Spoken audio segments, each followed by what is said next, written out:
What is up, everybody? I'm hearing a lot of echo from somewhere. Someone has it up. Somebody turn down the echo. Okay, there we go. That's better. That's better. What's up, everybody?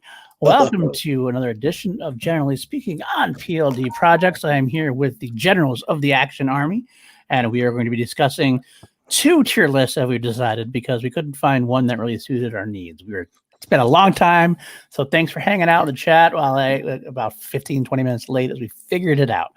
We're going to do one Batman cinematic movies rather, and one DCEU because they're both kind of shorter on the shorter side. We wanted to go in depth on some things, but then we couldn't find one that mixes. You know, one of these days, everybody's right. We're going to have to sit back, plan this a little bit more ahead of time, and actually literally give me an hour's notice, and I can probably have one done. Just give me an hour's notice.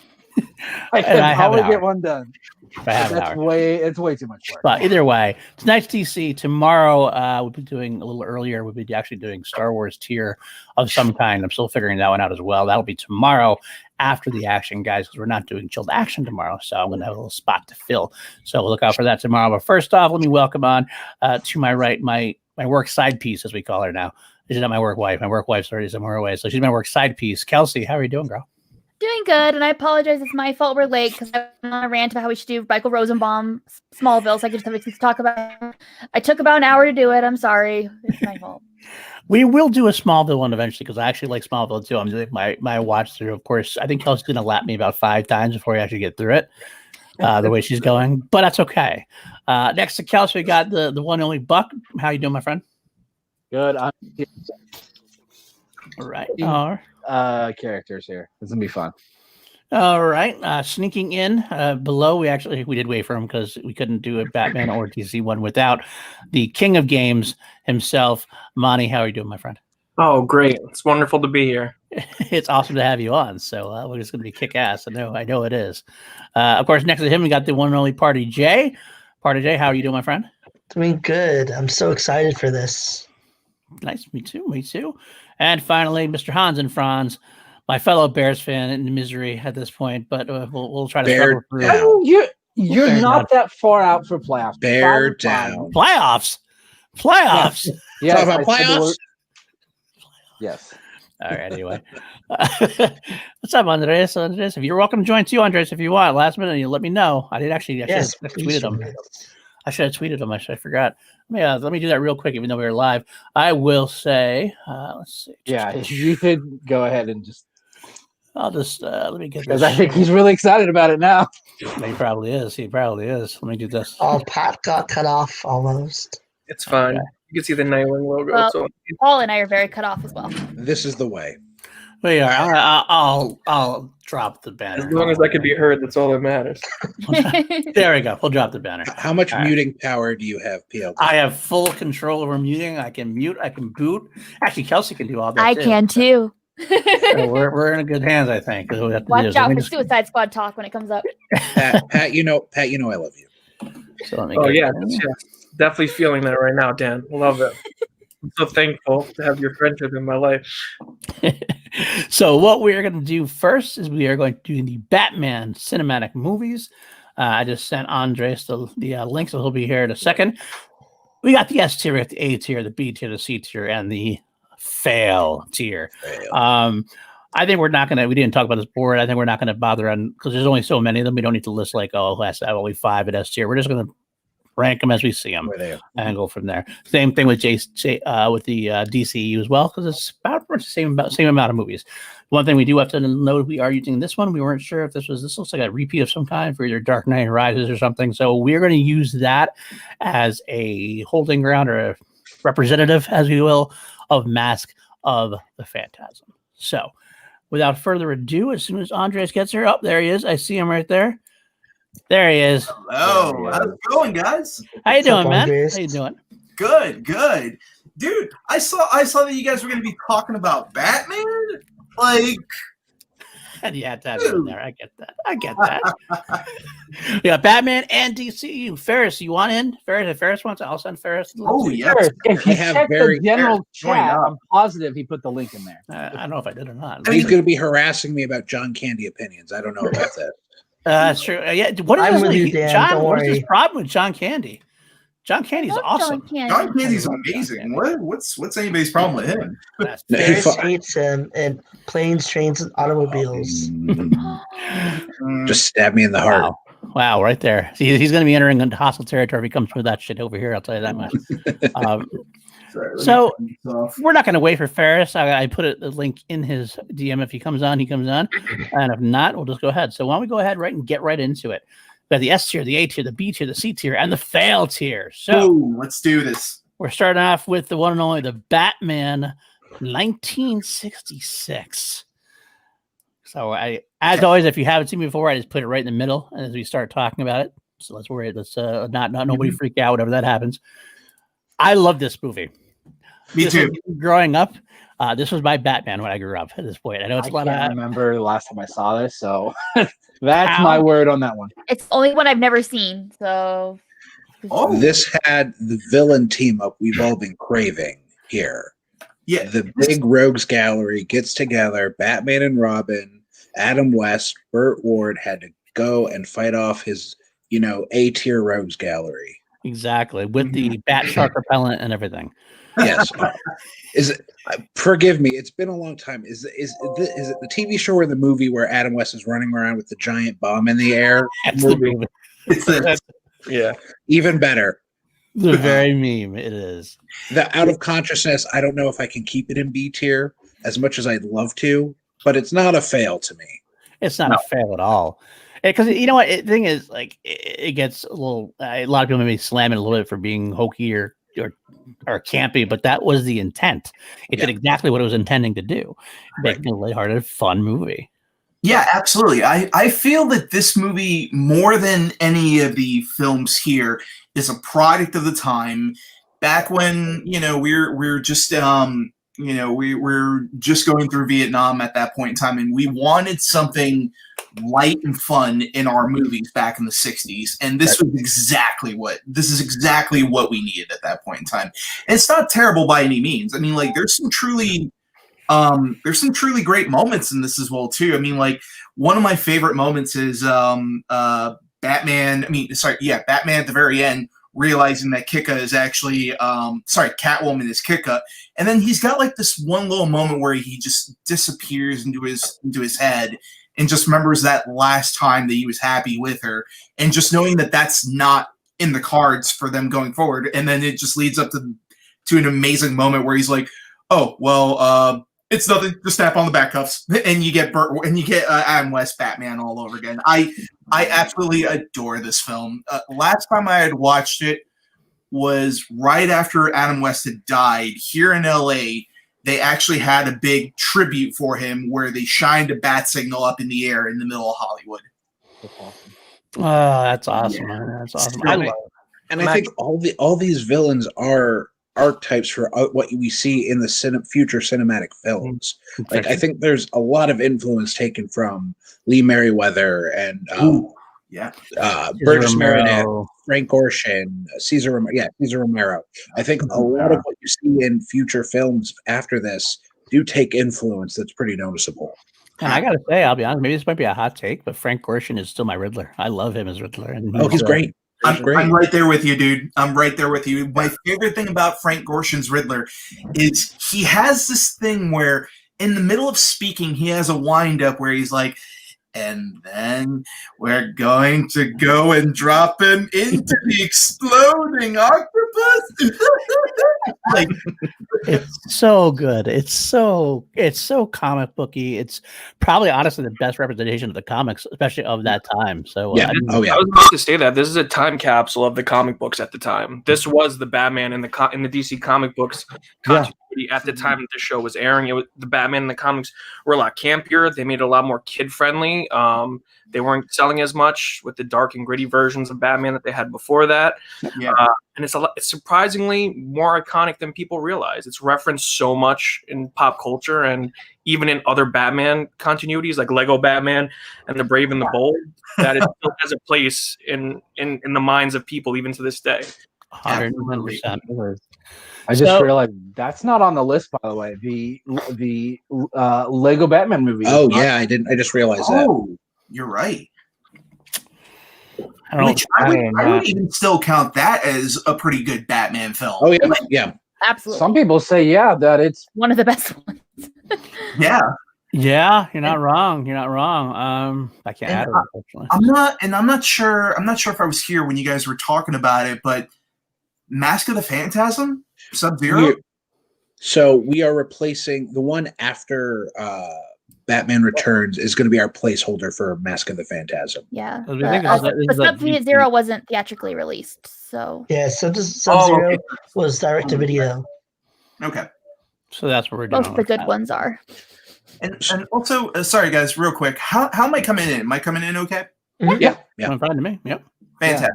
Because I'm not using my mic right now. That's why. Like honestly, usually I set up a mic and I'm usually here and I'm like, Batman? No.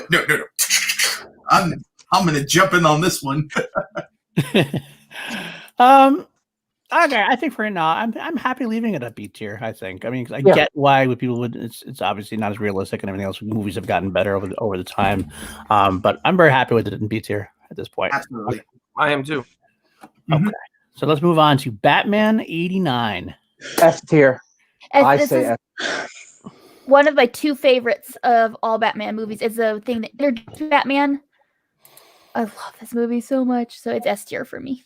Okay. Yeah. I would put it high A. Who just said that? A tier? Me. I would put it high A. Okay. I'm with you, Pat. I'm with you, Yeah, Pat. I feel like as well.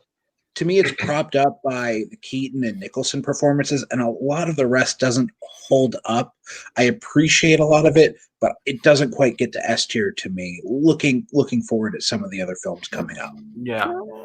And you know what? Honestly, for me, this is sort of in between that place. But I will say, I'm going to save the S tier for another film in the original 4 films. So actually, I think you might have missed out. PLD said because the list is so short. If you think something's S tier, we're not going to limit the amount. Yeah. They can all be an S tier as far as I'm concerned with this specific list because there's only a few movies. So I'm not worried about that much. So you put it where you want to put it. I'm okay with it at S tier. I'm also okay with it at A tier though. So I get exactly both sides of the story. This was I said that Batman Season 6 was my Batman. It's because Batman the series is what I grew up with. This is the first movie, obviously, I saw in the theaters, and it was a huge deal. Like this was like the first big. I mean, I know Superman 78 was the first considered the godfather of superhero movies, the first real big movie. This is the first one that made like superhero movies cool again.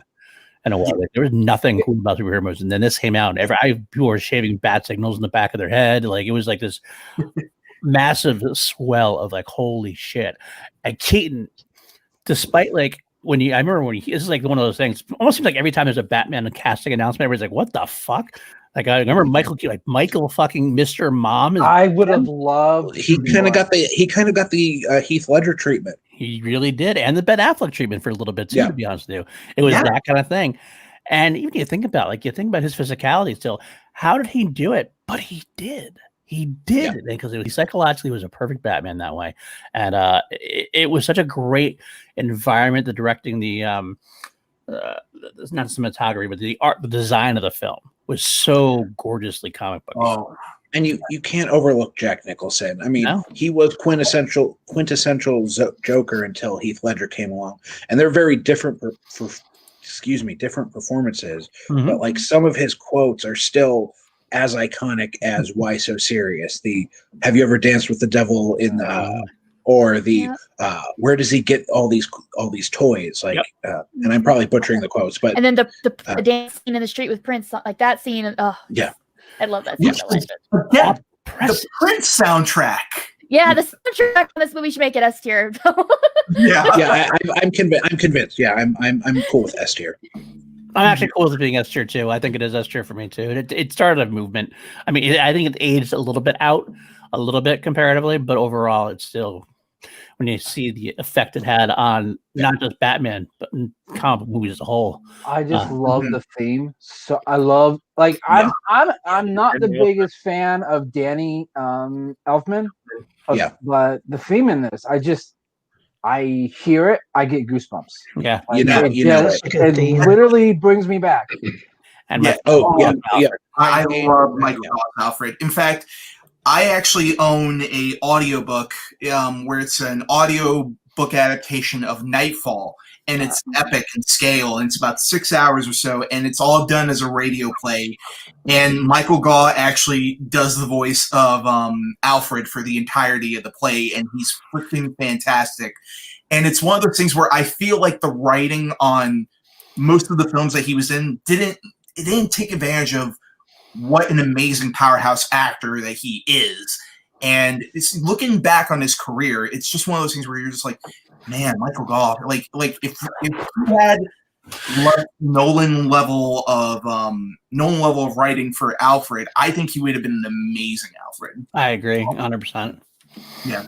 So, all right, I think we're all pretty comfortable. I know Pat says A tier still, but I think the rest of us can go. I can live within an S tier because I'm saving one in the chamber. There's one that I'm pushing S tier, no matter what. So, okay, right. Batman Returns. This one, hot take. It's low for me. Yeah, I agree with Dan. Same. I would say this is an S tier movie for me. This is an S tier. This is what I thought you were gonna do because I'm like, what other one could you be saving it for? I always hear the expression, "There's no such thing as too much," but this film is too much Tim Burton. Well, that's the thing, is that the first film kind of felt like it was struggling between being a Burton film and then being a comic book film as well. Whereas this one, not only do we get to see what Burton's take on these characters would have been, but we also get just his unbridled storytelling with this film. It's admittedly, it's more of a Tim Burton film more than it is a comic book film. But this film, I feel, goes to certain places that other Batman films don't normally go to, especially with the relationship between Catwoman and him. Like, it's far more explicit in this film than it is in any of the other films, I believe. Yeah. And also just the what's called the toxic nature between the villains, I think, is really well developed in this film as well. So honestly, it's one of those that I feel once people go back in and rewatch and give sort of a second chance recently, especially the fact that I actually just did a video retrospective for this film. And I was thinking it was just going to be a little low on my list and just be like, okay, well, it's totally fine. But it actually jumped up pretty high up on my list, and it held up far better than a lot of other films that I rewatched in the series. So for me personally, this one falls into an S tier for being not only decidedly a great Batman film, but also one, I mean, this is probably where it's going to be controversial, but it's one of Tim Burton's best films, I believe, as well. Wow. I'll say this is a weird one for me because I loved it when I first saw it. It aged out for me a lot when I saw it again. Mm-hmm. But then I saw, like, every time I see it, I kind of tend to switch. Like, it's almost like I hype myself up and then I hype myself out. So it goes back and forth every time for me. I definitely cannot say it's S tier for me. It's definitively not S tier for me. I think it gets a little, I agree with Pat that it's a little too Burton-y for me at some points. Like, it's almost like he was unleashed and like he forgot that it's a Batman movie at times. Mm-hmm. The villains are, I actually love Danny DeVito as the Penguin. I love Michelle Pfeiffer as Catwoman. I do. She's amazing. She's great. Like, again, I think Danny DeVito would have made a better Penguin now. Like, there's just some choices that like, I'm not saying the movie should be made for kids, especially like it's a Tim Burton movie, but like watching that as like a 10-year-old, like, it scared me to a point where I didn't want to watch it. Like, I like with a scene where Penguin bites off the guy's nose, like, that horrified me. And like, I don't know if I'm still scarred from that today as a 30-year-old man, but like, just it's stuff like that might allude to what Pat I'm not going to put words in Pat's mouth, but stuff like that, just a little over the edge. I agree with a lot of what you're saying, Dan. I think we're on the same page with this one. I'm willing to put it in. I think it's a solid B tier myself. I would actually put Batman 66 over it. I think Batman 66 knows what it wants to be more than. I mean, not that Batman Returns doesn't know what it wants to be, but I just don't agree with what Batman Returns wants to be. That makes sense. Is it in regards to Batman films? Batman 66 is a better Batman film than Batman Returns. I agree with that. I want to be respectful of Andreas's position, especially being that high, but I can't. I don't know if I could put it any higher than B. No, and it's totally fine. Like, we can have a debate on this as well too. Right. This is one of those films that if I hadn't rewatched it maybe about a month ago, I'd be pretty much in the same place that you guys are. But the thing is, rewatching all the Batman films, because after seeing the Batman trailer, I need to rewatch every going forward. That trailer.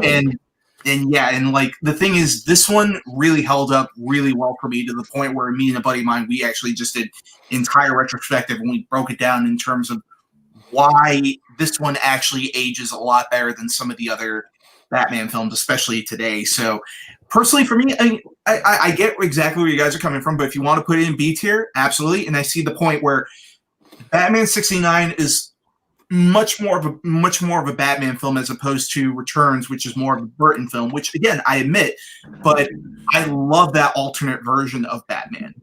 Yeah. Totally. It's a great what if for me more than anything else. Cool. And so I haven't got to go over this movie yet. To me, it is A tier. It's not up there with the S tiers to me, but I do love this movie.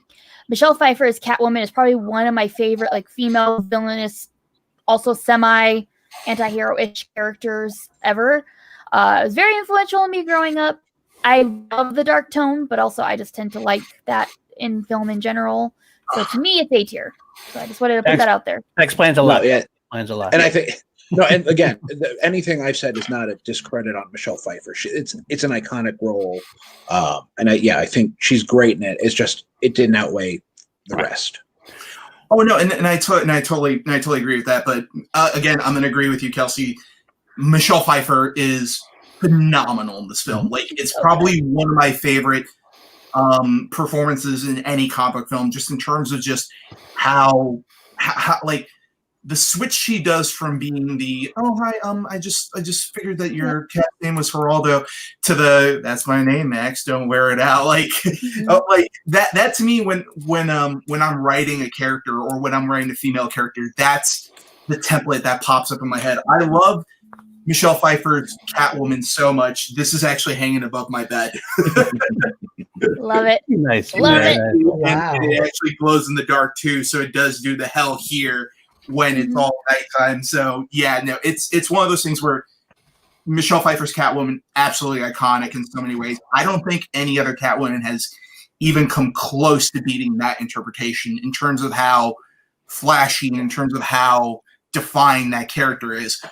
But that's something that we can get into when we go into some of the other films. But for me, absolutely fantastic, along with Danny DeVito. So okay.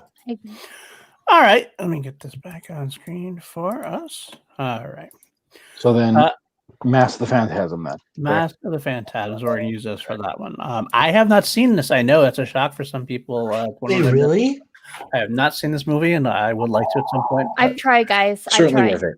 This film is definitively S tier for me. It's quite possibly the best Batman film on this list. I want to talk about love interest. The love interest in Andrea Beaumont is probably the best Bruce has ever had in any film. It is iconic. This is the best version of Gotham we've ever had. It's timeless. It's noir. Kevin Conroy is essentially the Batman. He is the voice here whenever I pick up a comic book. Mark Hamill is right up there with Nicholson and Ledger as the best Joker. This story gives us not only an interesting detective story in modern times, but it also gives us an introspective look at Bruce and his psychology and what he was going through as he was up and coming as the Batman. So I honestly think that this film is, for me, it's iconically and definitively S tier. And the Phantasm on that. High five, man. If we're not limiting spots, in S tier it is for me as well. There's two that I do rewatch and enjoy a little bit more, but if we're not limiting spots, it's S tier for me as well. Yeah, and the Phantasm is arguably the best foil to Batman that we've gotten. Okay, I'm sorry. I was just about to say, since PLD has not seen it, let's not spoil the reveal. Yeah. Right. Yeah. Oh, for sure, definitely. He It's will been so watch it. long since I've seen it, so I I'm will. like, I will. yeah, I need to rewatch it. I will. I have will no watch it. disagreement. I fully admit I know I've never been a big animated movie guy. That's just never been my thing. So I've always gone for the live action. I have started to do that a little bit more. So I will. I promise. So I can't say anything. But what would you want? Do you want to put it above 89? Even For me personally, I will rewatch this more than I'll rewatch Batman. I have no problem putting it above 89. Me too. It's Yeah. Is anyone? Is anybody arguing against any of this? Because I've heard nothing but S tier, S tier. Everybody else. Okay. I'm good with what we have so far. I don't think we're gonna have that on the next one. Okay, that's an asterisk, I guess, for me because I've never seen it, but I will see let the masses make up that decision for me. So good enough for me. Batman Forever. This to I me, actually this enjoyed is this one. to me this is fail. And unlike Wow. Batman, to me, unlike Batman Returns, where my childhood impressions has lasted, my childhood impression of this one has waned over time. Like I love Jim Carrey, I love Tommy Lee Jones, but upon rewatch, it's hard to watch for me. Oh, really? They put It is. nibs on goddamn Batman. Well, that's the next one. That's the next one. What?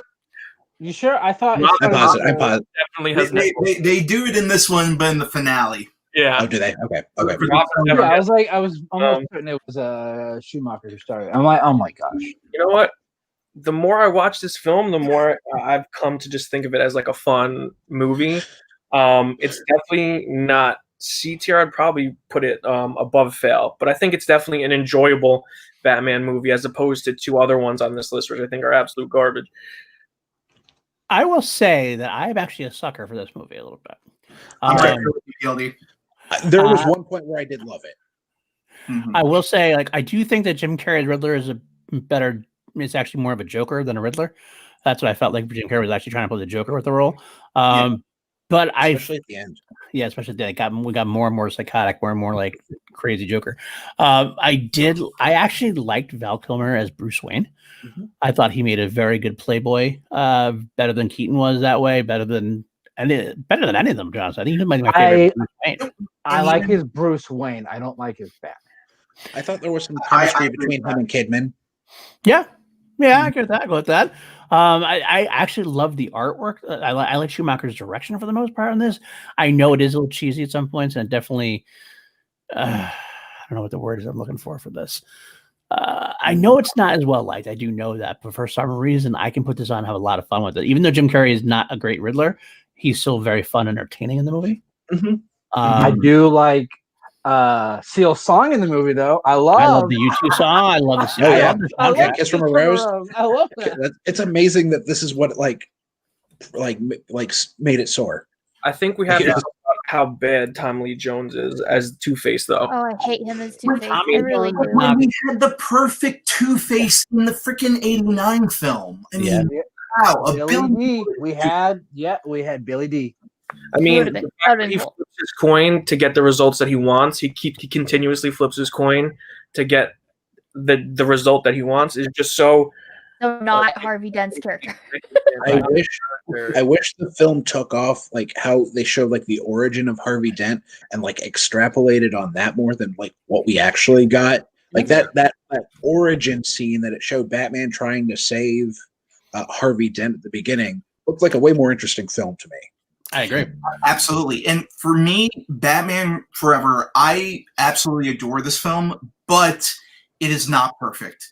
For me, it feels like watching an on-screen tug of war between Joel Schumacher, who, again, remember, Joel Schumacher back in the 80s and the 90s did very dark, introspective character stories. He did The Lost Boys. He did Falling Down, which is one of my favorite Mike Douglas movies. So dark and so just depraved in its own nature. And the thought of someone like that taking on a Batman film would have been perfect in the 90s. But with this, it felt like Joel Schumacher wanted to make a darker film at points, but was fighting with the studio, especially after the reception of Batman Returns, which I remember that in particular, going to the theaters and seeing parents lined up being like, we don't like this movie. We want a freaking refund. Like, the amount of people that were complaining outside of my theater when I walked out, and I was about 7 years old at the time when Batman Returns came out, and that's something that just never left my head, was just the backlash that I got. So, of course, Warner Brothers is going to be very nervous about making a dark Part 3 to their billion-dollar franchise. Right, I get that too. Yeah, and again, I know there's a big internet movement for the Joel Schumacher cut, and evidently there does exist a version of this film that is much darker and that is much more in tune with what the character of Batman is supposed to be. Yeah, Do you that's think it true. will ever be released though? I doubt it. No. I highly doubt it. I mean, the only cut of that we can see is on the Blu-ray. There's some deleted scenes that again lead to a much darker film. I mean, even the opening was different in the deleted scenes. Like, you open up with Arkham Asylum, and it looks taken straight out of a horror film. Yeah, that's true. Yeah. So, long-winded answer. I think it belongs in the B tier, and I'm comfortable with it being the B tier. Also, guys, if I start talking too much, let me know. Don't worry about it. It's all good. It's all good. I'm a stalker, Batman. I'm interested to hear on people's thoughts on Chris O'Donnell being introduced as Robin in this film, because we haven't really talked about that. Like, what do we think of Chris O'Donnell? And I don't not like him as Robin. What do we think about an 18-year-old man fully capable of taking care of himself being adopted by a billionaire playboy? Absolutely. But I mean, I will say, for the time, Chris O'Donnell definitely, for me, he was just fine. He wasn't memorable. He didn't necessarily give a definitive interpretation of that character. Like, for me, still, Robin is Burt Ward. But it's because he complements Batman in so many ways where it kind of feels a little weird in Batman Forever. But the thing is, we didn't have a template as to how a young Robin would work in a Batman film.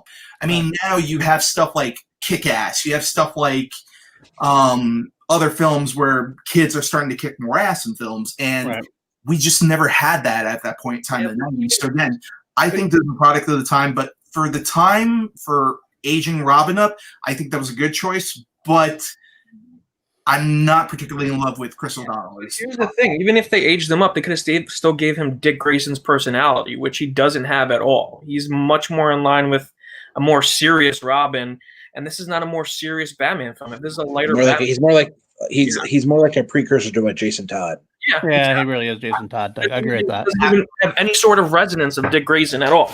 It doesn't even feel like the character. I agree with that. Which my point being, I feel like this is why it's C tier. There were a lot of almosts, but nothing quite. Yeah. So it's average. Like, if we're counting a C grade as average, that's why I'm putting Forever I like it there. But I like it better than Batman Returns, to be honest with you. So I keep it B tier myself.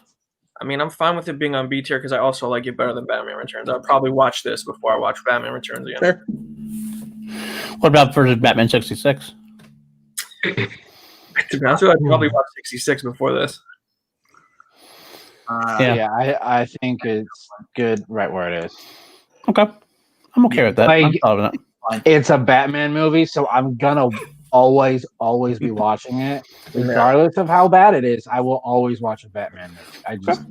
I love Batman so much. Fair enough. Okay. How about Batman and Robin? Who wants to pull the gas and who wants to light the match? Why don't we just all say it in unison, guys? Fucking A tier. S tier. Oh, God. Well, the thing is, this thing is so bad, it's enjoyable. This killed the Batman franchise for almost a decade. I will say, honestly, this is the movie that is so bad it is enjoyable. It is really there's kind of my views on so it much too. fun. I had so much fun rewatching this when I watched this like last year or 2 years ago. It is an awful movie, but it feels like it gets to the point where like it knows it's awful. Oh, and oh my God, it leans into it even more. I mean, they couldn't with the straight face they used the fucking back credit card. I had Arnold Schwarzenegger being a fucking scientist and then telling us like sing. As the self-proclaimed pun master of the generals, I love Arnold in this movie. Everything else is garbage. But Arnold making ice puns in this props it up so high for me. Like, I know it's going to be low. but like I will fight for the puns. I would have loved Arnold Schwarzenegger's Mr. Freeze if we didn't get Heart of Ice like a couple of years before this movie. That is a definitive and iconic take on a character that had no backstory. Then this movie came and just destroyed that so much. Well, have you guys heard about who Joe Schumacher was talking to about playing Mr. Freeze before Arnold? No. If you say it, it will probably remind me. Well, the person that Schumacher was talking to about playing Freeze and was his original choice when he actually wanted to make this a dark and serious movie was Patrick Stewart. Oh, interesting. Wow. This was before Patrick Stewart was Professor X. This was at least 3 or 4 years beforehand. And can you imagine Patrick Stewart as Mr. Freeze? That writes itself right there. I would have loved that. And as much as I love Arnold, like hell, I have a lot of Terminator stuff in my background. I love Arnold, but this is one of those times where Arnold's influence definitely made the film what it was, whether we like it or not, with all the ice puns. Because I mean, one of my buddies was telling a story about how like one of his friends that was working on the set basically had said Arnold got over to the set and basically saw the sides and was like, "No, I don't have any more catchphrases. I need more catchphrases. That's what my audience likes." So of course the movie is jam packed full of his catchphrases. Yes. But You did again, a really good impression. Yeah, it's definitely an impression. yeah. Not sure it's a good one, but Yeah. Well, I think so. Well, I'm doing the Schwarzenthon, and I can't wait to get there. But I think I probably shouldn't put it any higher than C. But I cannot put it in fail because I get amusement out of watching it. Like it's so bad, it's entertaining. Like if you just go into it, like it's like a comedy. Like if you go into it thinking it's a comedy, you'll enjoy yourself. And I gotta say, Uma Thurman, I didn't mind her as Poison Ivy. In fact, that was probably an early sexual awakening for me a little bit. Or like, I like her as Poison Ivy. So, Oh yeah, no. but Bane. But can we not talk about Bane in this? I think no one does. Bane is awful, so awful. They desecrated the Nightwing suit in this movie. Can we Hey, just we have Lionel Luthor in this movie, by the John way. Glover, Healthy. John Glover. aka the Riddler from Batman the Animated Series. Speaking of Smallville, tear we were doing earlier. Hey, what are we doing? And I'm all even if it's just I'm all for Kelsey and me. I'm all for bad science in movies, like even if they like try and justify it, but like saying we need diamonds to help like make a giant freeze ray, like just goes out like it just What the frick is this? it just man. Also, just even going like, okay, all right, with the finale, when Freeze freezes over all of Gotham, and then they decide to, the only way to thaw it is by redirecting the sun's rays all over the town. I mean, that would have burned people to a crisp. Yeah, but I'm positive that does not work. Yeah, and then there was the whole rubber lips thing. Right. yeah, that I will say because no spit gets swapped at all during a kiss with her. Like that doesn't the only thing I liked about Chris O'Donnell between Forever and Batman and Robin happened. This might have been Forever. No, sorry, I'm probably backtracking to Forever. But when he said, "Holy rusted metal, Batman," that's Forever. It's full of holes and it's rusty. So if it's back at Forever, I apologize, but that needed to be said. That I appreciated that callback. That was a nice little wink. It was a nice little wink to the audience. Whereas this entire film is them going, "Did you get the joke? Did you get the joke yet? Huh?" Right. So wink, nudge, nudge. What was worse though, Alicia Silverstone as Batgirl, Batwoman, or Bane? Both. Bane. It's pretty interchangeable. Yeah, it's Both equally as bad. The fact that AI Alfred had a suit designed and built for his niece. Does anyone remember her last name, by the way? Because I actually had to look it up. And I totally forgot. I looked it up yesterday and I forgot it already. I think it was Pennyworth, isn't it? No, it's not Pennyworth. Huh. Which you would assume they would just do because it's his niece. No. But like so many things in the Burton. I mean, I count this as the Burton era films, but the first 4 films for me kind of fall into the Burton era for me, if that makes any sense. Mm-hmm. But the one thing that was also wasted in this franchise was the depiction of Gordon and the tapestry that you could tell with those type of stories.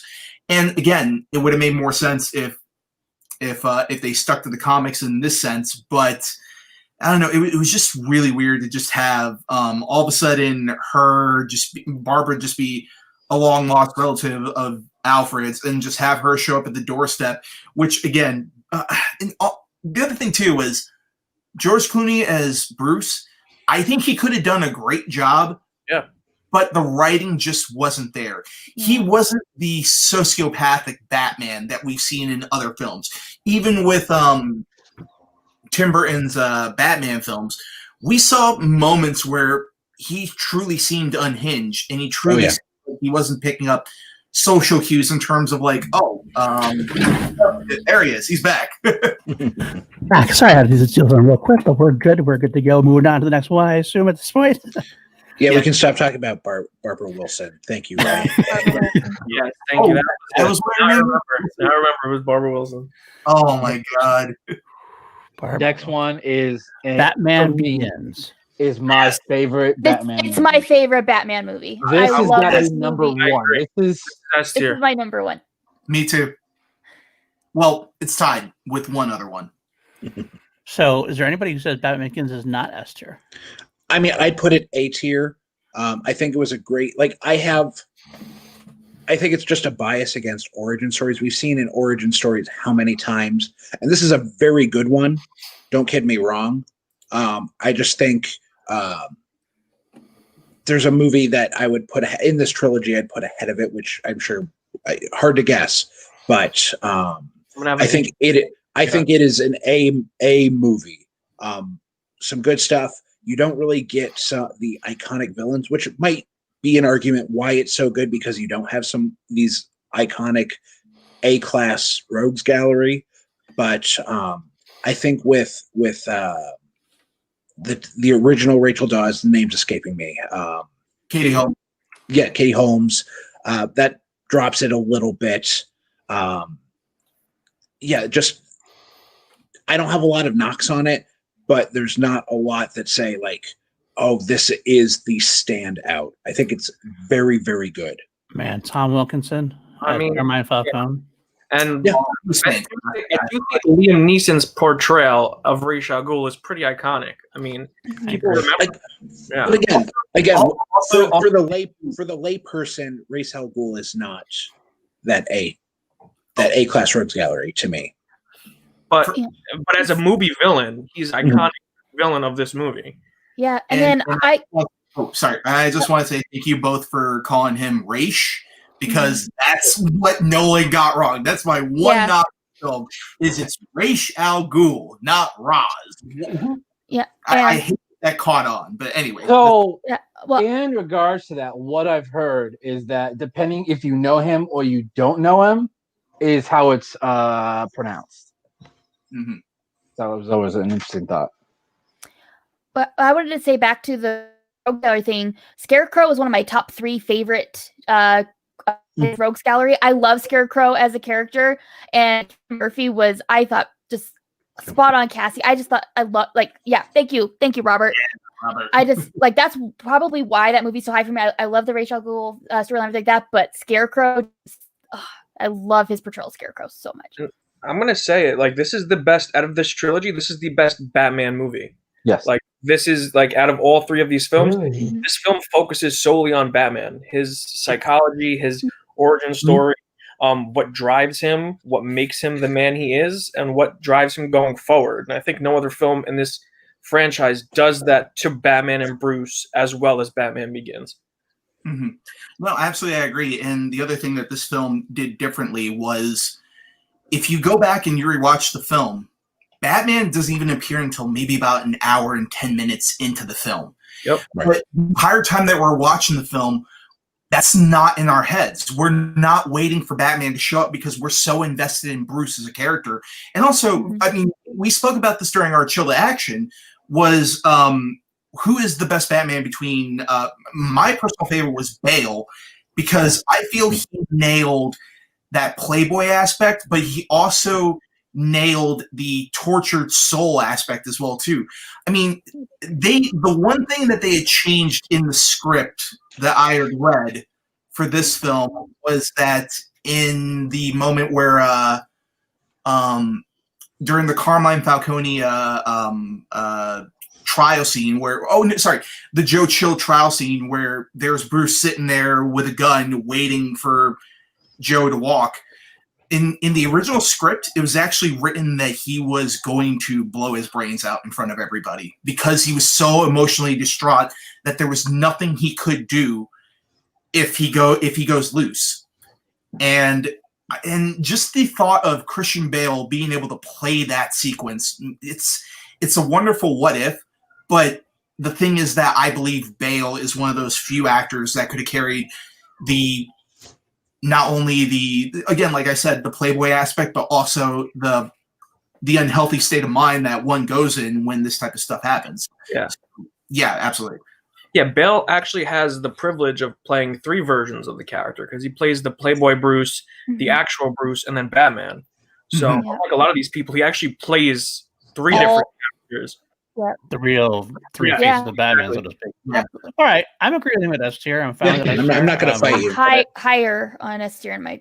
Higher than 89. I would say higher. I would say 89. Yes, I would say either better origin movie. I think Mask of the Phantasm is a better origin film.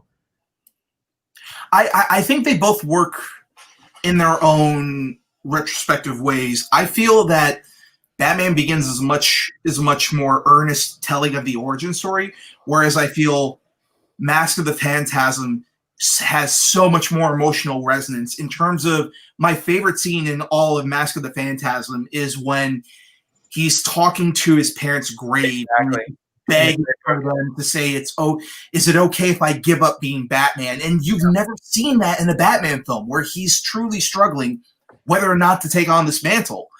And it's all linked in emotion, which is a criticism towards Nolan to a certain extent, where he has a hard time sort of really getting at those emotional beats. But I think Begins does have some great beats where, one of my favorite lines in any Batman film is, why do we fall? Because we need to learn to pick ourselves up.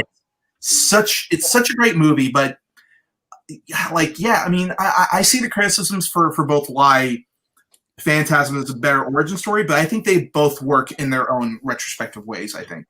That's fair, and I'm fine. Listen, I'm just happy Mask of the Phantasm's on S tier. So I'm with Matthew that I'd put Phantasm over, but again, I'm not disagreeing wholeheartedly with having it in S tier. All right, we got 3 more left in Batman before we move to DC. I do want to say real quick, I just got a note. I want to say rest in peace to David Prowse, who passed away. Oh, really? Yeah. So I just want to throw that out there. Rest in peace, David Prowse, Darth Vader. Always salute you. The original trilogy is my favorite trilogy of all time. May the Force be with him. May the Force be with him always. So, okay. Moving on. The next one, The Dark Knight. All right. Let me ask a question. Let me ask one question first before everyone jumps off the bandwagon. Mm-hmm. This is the best film on this list. What bandwagon? I like how you said that. Best film on the list. Best film on the list. Best Batman film on this list. And that's the question I want to ask you guys. Do you honestly think this is the best Batman film on this list? Because I do. I do not. I think one of the big tenets of Batman is his no-kill rule. It's explored a little bit in Batman Begins, as we discussed, but this is really where it's tested and explored, I think, better than any of the other films. Really, why doesn't he kill? And it's done through his most iconic villain, the Joker, where we get, you could probably argue it's more of a Joker film, but Batman's first rule is he doesn't kill, and this is the best movie exploring that to me. Mm-hmm. I just want to say on that too, though. Like you write it, I feel like it is kind of more of a Joker film, but that's my negative on it too. Is I think Heath Ledger is one of the best villains in a film ever. Yeah. He is not one of my favorite Jokers. That's not what I look for in Joker characters. So as a action movie, I think this film is near perfect. As a Batman film with Batman and Joker, it lowers it a lot for me. Yeah, and to respond to your statement, it's not just Bruce that's getting tested in this film. The Joker's actually testing Bruce, Harvey Dent, and James Gordon all at the same time. So it's not just that. This is why I don't consider it a full Batman movie, because it's more of a Harvey Dent film than it is a Bruce Wayne Batman film, because they're both undergoing that same experiment, that same all it takes is one bad day experiment from the Killing Joke, and James Gordon as well. And I think really Harvey's the only one that breaks under that pressure. But each of the characters has Harvey Dent and the Joker, I feel like, have more of an impact on this movie than Bruce Wayne or Batman ever does. I mean, even if it does reinforce his philosophy and his no-kill rule and all the things like that, it's nowhere near as emphasized as the Joker's chaos theory or Harvey Dent's law and order theory or James Gordon's earnestness. I feel like Bruce Wayne takes a back seat in this film a lot more than he should in a Batman movie. But with this one, and I'm sorry for bogarting time on this, we're looking at a lot of Bruce's relationships. Harvey Dent's explored, I think, through Rachel Dawes and Batman's relationship with him. We get a lot of relationship beats between him and Alfred here, and there's a lot of stuff that Alfred is doing to imprint on Bruce in this too, like with the story about the bandit. I think that is quintessential to imprinting on who Batman is to us as viewers through these Nolan trilogies. So I think a lot of it is morphed through Bruce's and Batman's relationship and his own relationship with himself as Batman here. Now that he's fully integrated and not just becoming Batman like he does in Batman Begins. And I think all of this stuff that you talked about, Monty, is important to shaping him as Batman. And I agree with you 100%. But the thing is, all of that happens, but it takes a back seat to all of this other stuff, which I feel like is more prominent and at the forefront of this film. Whereas those things echo from Batman Begins to The Dark Knight Rises. The stuff in this film is really a contained Joker Harvey Dent story, whereas that has an overarching reverberation through Bruce Wayne throughout this trilogy. I don't feel it's the Joker movie. I really don't, because there's not a lot that happens. I mean, Joker's just kind of is the impetus. His story isn't clear at all. There's no story of Joker. Joker's kind of dropped in like a bomb, and he causes some chaos, but you don't really learn much about who the Joker is, right? So I can't argue it's a Joker story. I absolutely agree with you on that.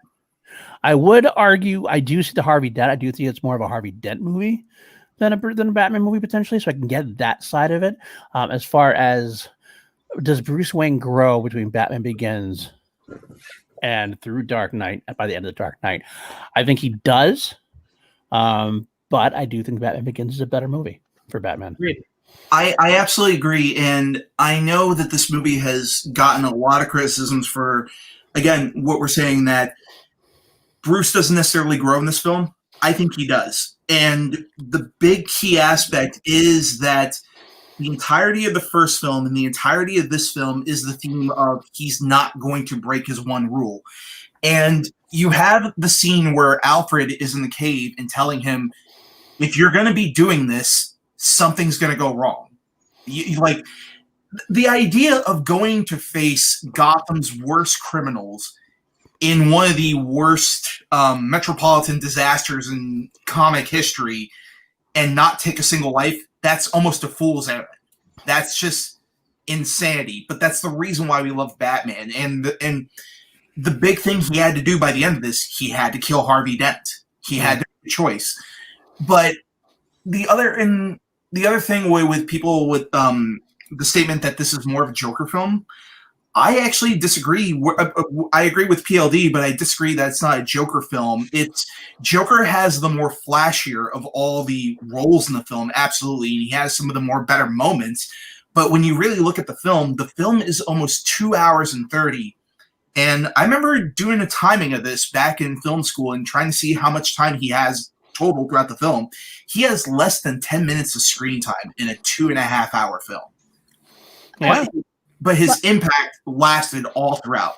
That's what I was going to say, is that's my thing about the movie, is that, Batman's on screen the entire time, but really, when you think about that movie, what do you remember about? You think about Batman and his journey. So you think about the Joker. You think about maybe Harvey Dent second. Batman takes a third to those two characters, in my opinion. On just to be fair, then we have to be fair with our criticism then, because that you can argue that same thing about Batman Returns. Well, absolutely. But I feel I didn't rate that high either. No, but I'm just saying, like, if we're gonna be like, I think it's a better movie than Batman Returns, but like, we weren't making those same arguments against Batman. What I'm trying to say is it's not that like the Joker is more iconic as a villain. I think the Joker's effects are more iconic on this film than any other film. It's that chaos theory. It's that dog chasing cars. It's the it takes you're just as bad as I am. It's that symbiotic relationship he has with Batman, that he's so drawn to him, and that we're ahead of the curve. I think that resonates more with people in this film because it really makes you look at the psychology of Batman and say, yeah, this guy's fucking crazy. Yeah, absolutely. And it also presents the theme of the fact that because the criminal aspect in Batman Begins was so bad, it caused the need for Batman to appear. But then when Batman appeared, then it caused the need for even bigger villains to come in. Sort of that line in the MCU with the Vision where he's like, contest breeds more contest. And one of my favorite moments of this film, and it kind of depresses me to a certain extent, but it's the moment where Joker is strung up at the very end, and he's basically telling them that, you know what, we're going to do this for a long time. And you know what? Because of the fact that you and I showed up, the freaks are going to come out of the woodwork, Batman, and here they come. Like, it's such a wonderful just what if question. Like if Ledger had actually lived and done the trilogy as they intended to, because I feel like this was a 2-part or 2-movie story. Absolutely. Just the way that The Dark Knight ends with the Joker, you're like, I know that wasn't how Nolan wanted to wrap it up, but unfortunately, due to circumstances. All right, a few things I want to throw out there. First of all, Ferris, I think you missed my point before. It's not a Joker movie. It's not, great scenes with the Joker, but it's more a flash for the Joker, but it's not a substance for the Joker.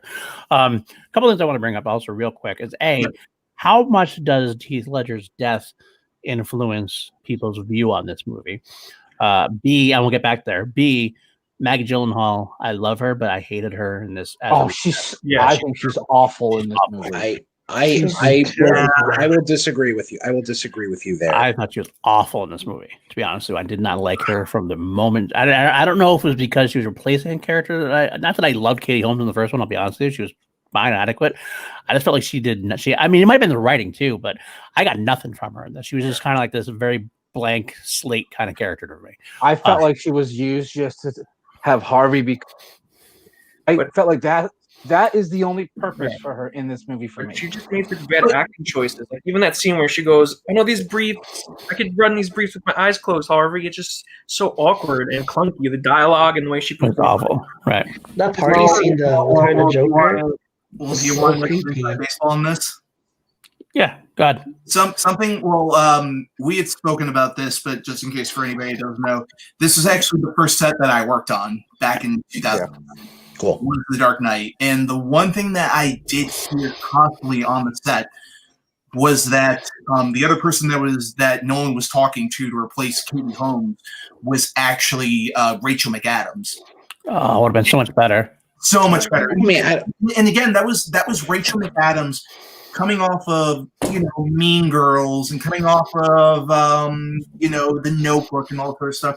More movies that you wouldn't typically know what caliber of actress that she would grow to become. Right. She just needed, but I just felt that she needed that one chance to show what she could do, and I thought she would have been an incredible Rachel Dawes. But I think that's hindsight, because I was excited about Maggie Gyllenhaal, and I am not on the anti-Maggie Gyllenhaal. So to say, she would have been much better, maybe in hindsight that would have been the case, but she would have been having the same script, the same writing, the same direction that Maggie Gyllenhaal would have gotten. So to say that seems revisionist. No, and I totally agree with you to a certain extent as well too. But it's just, I don't know, with Maggie Gyllenhaal, the whole relationship is predicated the whole emotional core of this film is predicated on the connection that she has with Bruce and Harvey, which I kind of feel she didn't have that chemistry with Bale, and nor did she have chemistry with Aaron Eckhart. It was more that we had to take it at face value, and the moment we started questioning it, we didn't have to worry about it for too long because, boom, she's gone. Right. It was a great shock as well, too, seeing that in the theater. Okay. The one last thing I did want to bring out as far as this goes, as far as Batman's story, I do like the ending for Batman. I do like Bruce taking the heat.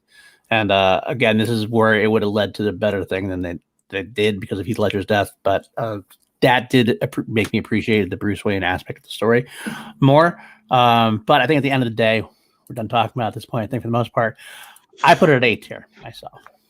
Yeah, I won't argue. I won't argue, but I do it under. I don't argue, but under protest. I get it, and I get it. Why? I understand why. I think the difference we have is that we both all love this movie to a degree, but I think there's just a difference in opinion on the Batman aspect of it. Yeah, and my last point on that is Batman. To me, Batman is his villains. The villains are some aspect of Batman's personalities put out in the negative. And so to say that it's a Harvey Dent film, it's just a reflection of Batman in a different light. All of his villains are reflections of Batman or an aspect of Batman in a different light. So to me, his villains are in some sense synonymous with Batman. Okay. And to go along with that as well, I'm sorry, last thing I'll bring up and I'll shut up for a little bit. Sorry, guys. Okay. But, I would say that I agree that Batman definitively is his own character. But for me, whenever I look at any Batman film, what truly informs that Batman performance, or at least that storytelling for that Batman, is, it's going to sound so pretentious, but the city of Gotham to a certain extent. It's not only his interactions with the villains, it's his interactions with the cops, it's his interactions with the lower end crime, with just how he's being dealt with in terms of being this mythical being. Like, I love that scene in the very beginning where all of a sudden there's the drug deal that's going on, the bat signal is going up, and then the dude's just like, nah, I'm good. Peace out.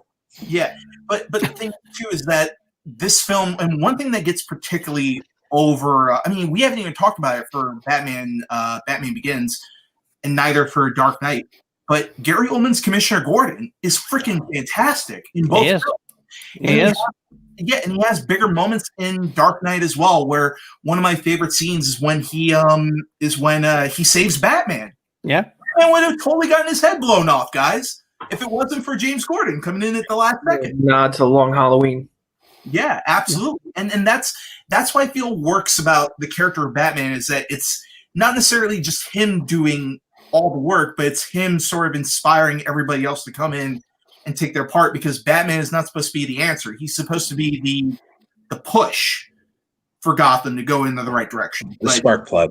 Yeah, I agree. There you go. Yeah, much better analogy.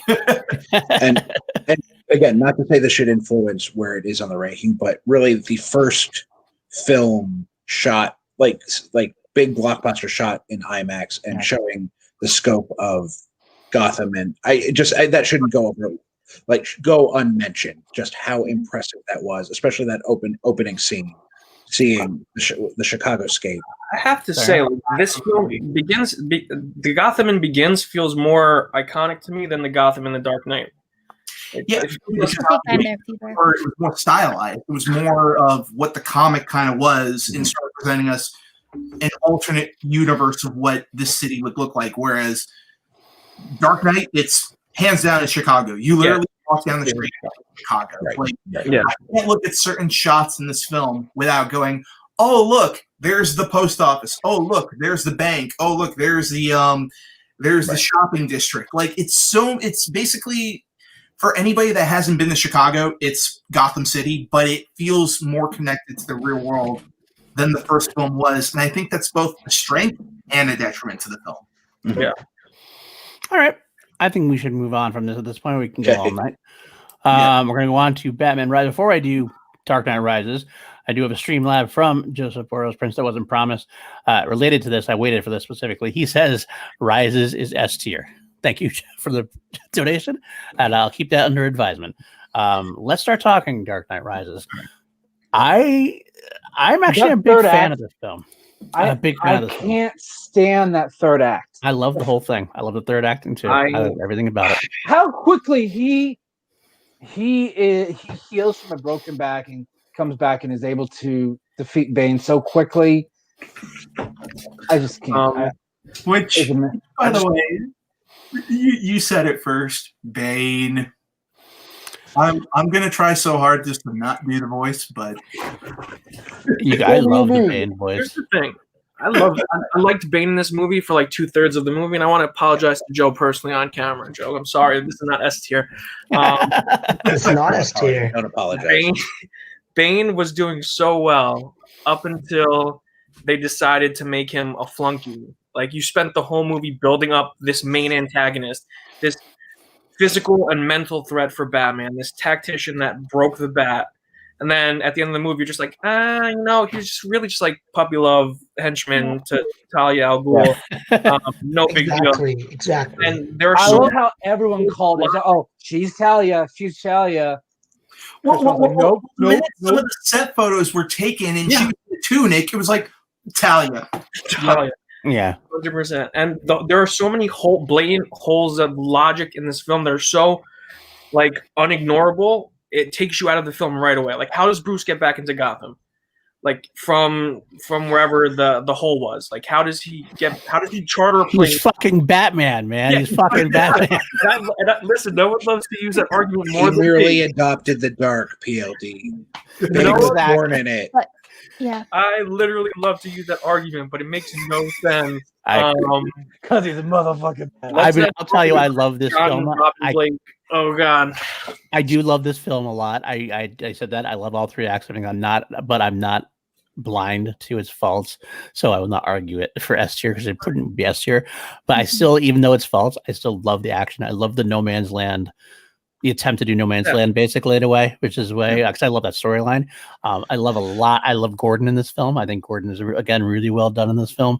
I love Anne Hathaway as Selena Kyle. I like what they do with her. Really, Kelsey? I don't like her as Selena Kyle. I think she's mediocre. I'm not saying she's bad, but I think she's very mediocre. She was for me. I think she was mediocre as well too, but it wasn't necessarily because of the performance. Because Anne Hathaway is a powerhouse of an actress. I agree. I don't think it's her fault. No, absolutely. That's not her fault at all. Yeah. But also on top of that, 2 Oscar-winning actresses in this film, and they're both just so mediocre. I disagree so much. No so do I. Women to save his life. I'm sorry for anybody. I'm sorry about that big hot take. But look at some of his films. Wait, is it a hot take though? Because if you think of all of Chris Nolan's film, all his females, they're not.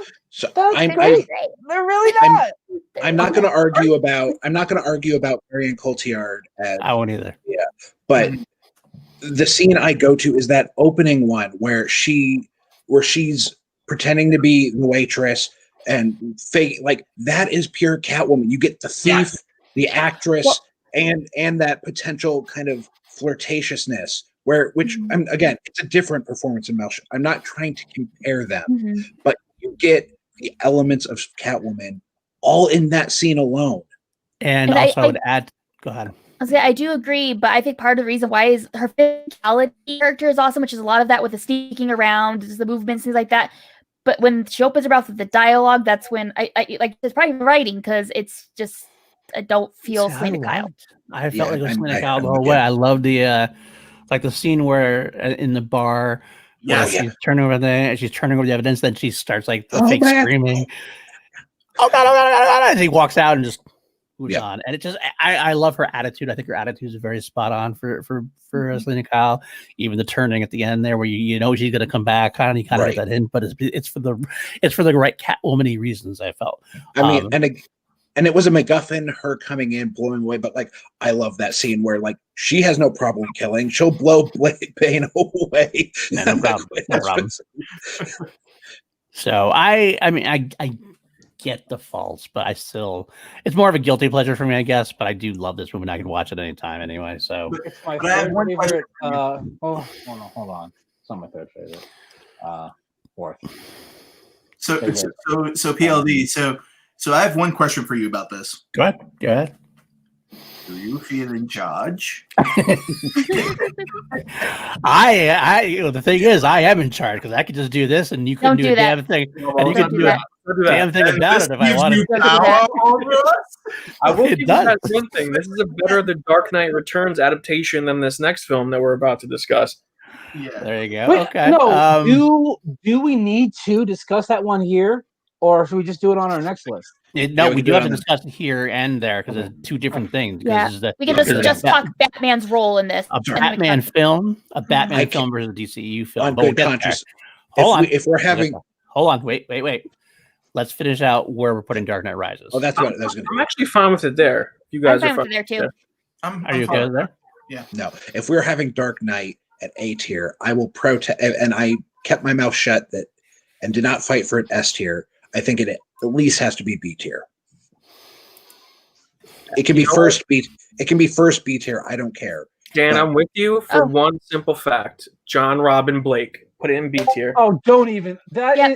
I'm fine with that. That was so stupid, and it was like, "Oh, we got Robin. We I got would Robin." have No, we rather not fucking get Robin at all. I would have We rather did not. That's Right? That I like is him as a just a character line of more until I dialogue. heard that. that Wait, is no, a line of dialogue that Warner Brothers told Nolan to put in. You know he didn't want to put that in there. I don't care. I don't believe. No, I don't believe that. I don't No, believe Nolan- because Nolan doesn't do a damn thing. Nolan does what Nolan wants to do. Oh no! He got overturned on two different things with this film. Bane's voice, because that was the one thing everybody kept complaining about and saying we can't understand him. Either you do it for us or we'll do it for you is what the ultimatum was with that, because it was such a big problem. They had no choice but to do the ADR. I remember watching that scene, and you literally could not hear it in that first cut. No, not at all. I was working over at a movie theater at that point in time when Dark Knight Rises came out, and it was my job to stay over and usher Ghost Protocol over and over and over again. And watching that opening sequence 5 times a day for 3 weeks, I could not tell you what the hell Bane was saying. That's a bad thing. Nolan got his revenge in Tenet because you can't understand the thing anyone is saying. You're not wrong. You're not wrong. Oh my god! I already I love Tenet. on that.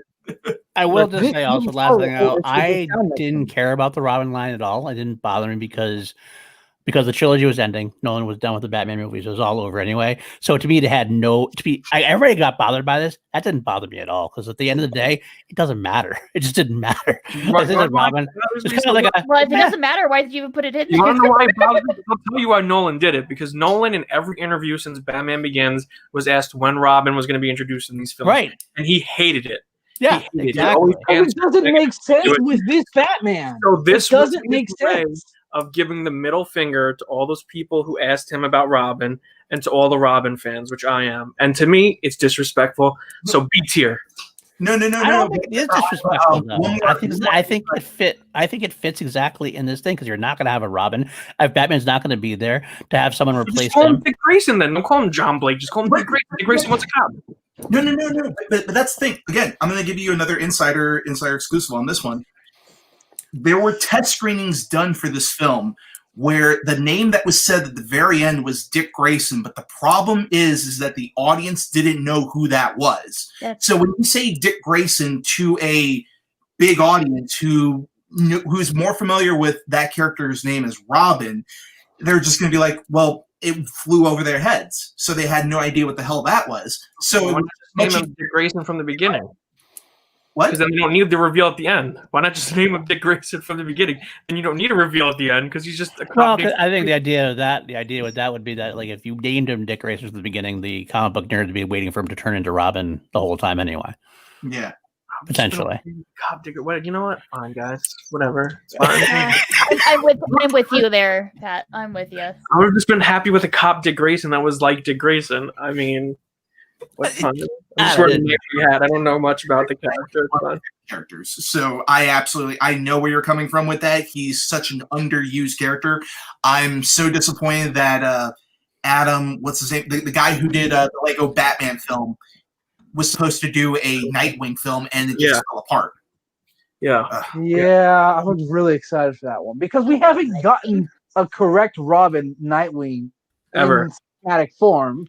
I don't know if we ever will. Mhm. Oh, we will at some point. He's my Okay. I hope someday, but Last Batman film before we move on to DCEU No, is Batman I'm sorry. versus I'm sorry. I have to go back. This cannot be at the same level as Dark Knight. Even if it's first in B tier, I will. I'm I will good with first to be tier. complain. I'm I fine will with that. complain. Dan's like, Paul, I'm can you oh have, goddamn like a space upside down. between the Dark Knight and Dark Knight Rises? They are not. They are not the same level. I absolutely agree with that. In fact, I would say Dark Knight should be low S. I would say either low S or Dark Knight Rises has to go to B. What? Thank you. I'm Yeah, cool one or with the either one. Yeah, I'm in agreement with that. I can see that as well. I think you're gonna have to because we're not gonna be able to move on. You know, Dad is They're playing not. the hill. They are Dan. not. At the, they are not at the same level. Dan is digging his feet. He's gonna die on this hill. If Dan's Batman gonna die begins on as this number, if Batman begins as number one, which I am going to be fine with, they are not at the same level.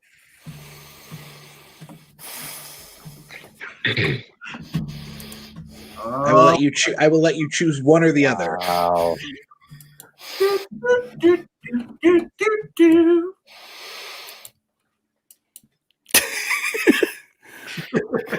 It literally is. Nope. No, it's the principle, Ryan. It is the principle. We'll come back to it. Let's try Batman versus Superman first. Let me get back to it. Okay, we are just talking about Batman in this film, right? We're not talking about the film as a whole. We're talking about it as a Batman. As a film. Batman film, so the Batman is And certainly we, not we fail. stipulated. We stipulated that it's the ultimate edition. Ultimate Edition, exactly. Ultimate Edition. Me personally, Ben Affleck is my favorite Bruce Wayne and Batman. I love Ben Affleck as Batman. I'm not gonna. Same. lie, I do know love Ben a lot Affleck. of people don't like it because it's Murder Bat. I like how it's a Murder Batman that has Bat. just. It's the antithesis of everything Batman believes in. Yep. That's, I just like how it's done. It is. Basically, Batman has snapped. Batman has lost his shit. He lost his son, even though Zack Snyder killed the wrong one. I don't fucking care that it's supposed to be freaking Dick Grayson. I don't fucking We're care. supposed to make all these leaps of logic on our own. This is not a standalone Batman film. It's a team up movie, and we're supposed to make all these leaps of logic on our own. This is the first time you're introducing a brand new Batman to the DCEU, and he's just such a different Batman than we're used to seeing. This movie wants to be a Dark Knight. Is that a bad thing, though? People say No, that it has none of the depth of the Dark Knight Returns. Dark Knight Returns gave you reasons why Bruce it's Wayne. not a Dark Knight done. Returns movie, Yes, though. but he wants it so bad. He wants it to be so I bad. know. They I know. use Zack exact Snyder has Okay, a goddamn all right. hard Yeah, on they use for the Dark exact Knight scene. Returns. One at a time. One at a I'm not time. disputing that fact. One at a time. crack that One whip. at a time. One at a time. Order in the court. Oh, right. yeah, that's a whip too. Now look, Yeah. I do love Batman vs Superman because I am somebody who bought into the Zack Snyder version of the DC universe. The Zack Snyder version of the DC universe is a very unique and different take on the DC universe. That I will completely and 100% agree with you on. It is not like any DC universe we've ever seen before. So I think that is the problem, in that if you can't accept this version of the DC universe, then you're going to hate this movie. If you do accept the DC universe of this movie, you can accept the changes that were made to the Batman character in a way. I'm one who was able to buy into it. I believe that we are introduced to Batman again. Like, it's one of the things, we're not having an origin story of Batman because there's no origin story. This is a Batman who is old. He's in Batman. He's grizzled. Batman. Seasoned Batman, beyond seasoned Batman. He's like he's basically retired Batman. That's where the Dark Knight Rises or Dark Knight Returns aspect does come in, and it's a very interesting take to me on this. I, knowing Pat's love, knowing your love for Batman, I completely understand why you hate this movie. 110%. The funny thing is, because in some ways I agree with you, but it's all about where you take that vision, and I bought into it, so I look at it as I almost look at it as a separate thing. To me, I love the version of it because I bought into it. I'm not a big fan of this movie. I don't know if I'm as far as Pat's hatred. I'm not a big fan. One thing that I would say that I liked was that scene where Bruce is running through as Superman and Zod are fighting, and like that, where that shapes his distrust of Batman. The scene I thought that from was the very interesting. Comic-Con trailer. Yes, yeah. So that's one thing I really had in its favor, and really an interesting aspect that I don't know if it got executed great down the line, but at least I bought into it on the onset. Yeah. For me, Go ahead. oh, sorry, go right. I should say, for me, I have very mixed feelings about this movie because overall, I love the DCEU. I have a very soft spot for that franchise. But my favorite things about Batman are changed in this movie without any explanation as to why. Like, the murder thing does bother me because that is one of the pivotal things about Batman. And if you're going to have him, something traumatic happen to him that changed it, which I guess, yeah, the death of Robin, but we didn't see that either. We just saw a suit with haha on it with no explanation on what that means. So, like, they didn't give me enough to be like, okay, I'm on board. And it does make sense to me, but the idea is they're telling you this is where he is at this point, and this is But I so don't we don't think they have to told see it because they don't need to. That's what I'm saying. They're making the jump that this is where he is. It's almost like if we had enough time, we can go back and see what happened. But this is not about that. This is about Batman versus Superman at this point. So we got to say that Batman's already here. Showing us that is another fucking 3 hours. So 2 hours at this point we've already done. And I get what the issue is, but I think if we had let it develop more, we might have gotten the backstory to a different kind of movie. But unfortunately, we're not going to get it now. And I understand that. But I guess again, that's what I'm saying. It comes down to whether you can accept it or not. Obviously, Kelsey can't. Obviously, Pat can't. To that point, I think why this might be a higher DCEU film than it is a Batman film, because one thing, again, back to some other arguments, unless you're counting Superman, there's really not a Batman villain in here from his rogues gallery. So I think that is another knock on it as a Batman film. Okay. It's Superman. There's Doomsday. There's Lex Luthor, and then there's a little bit of a fight with Superman, and then that gets resolved. He's no longer his villain. So I that's why if we're looking at it as a Batman film, why it would be C tier.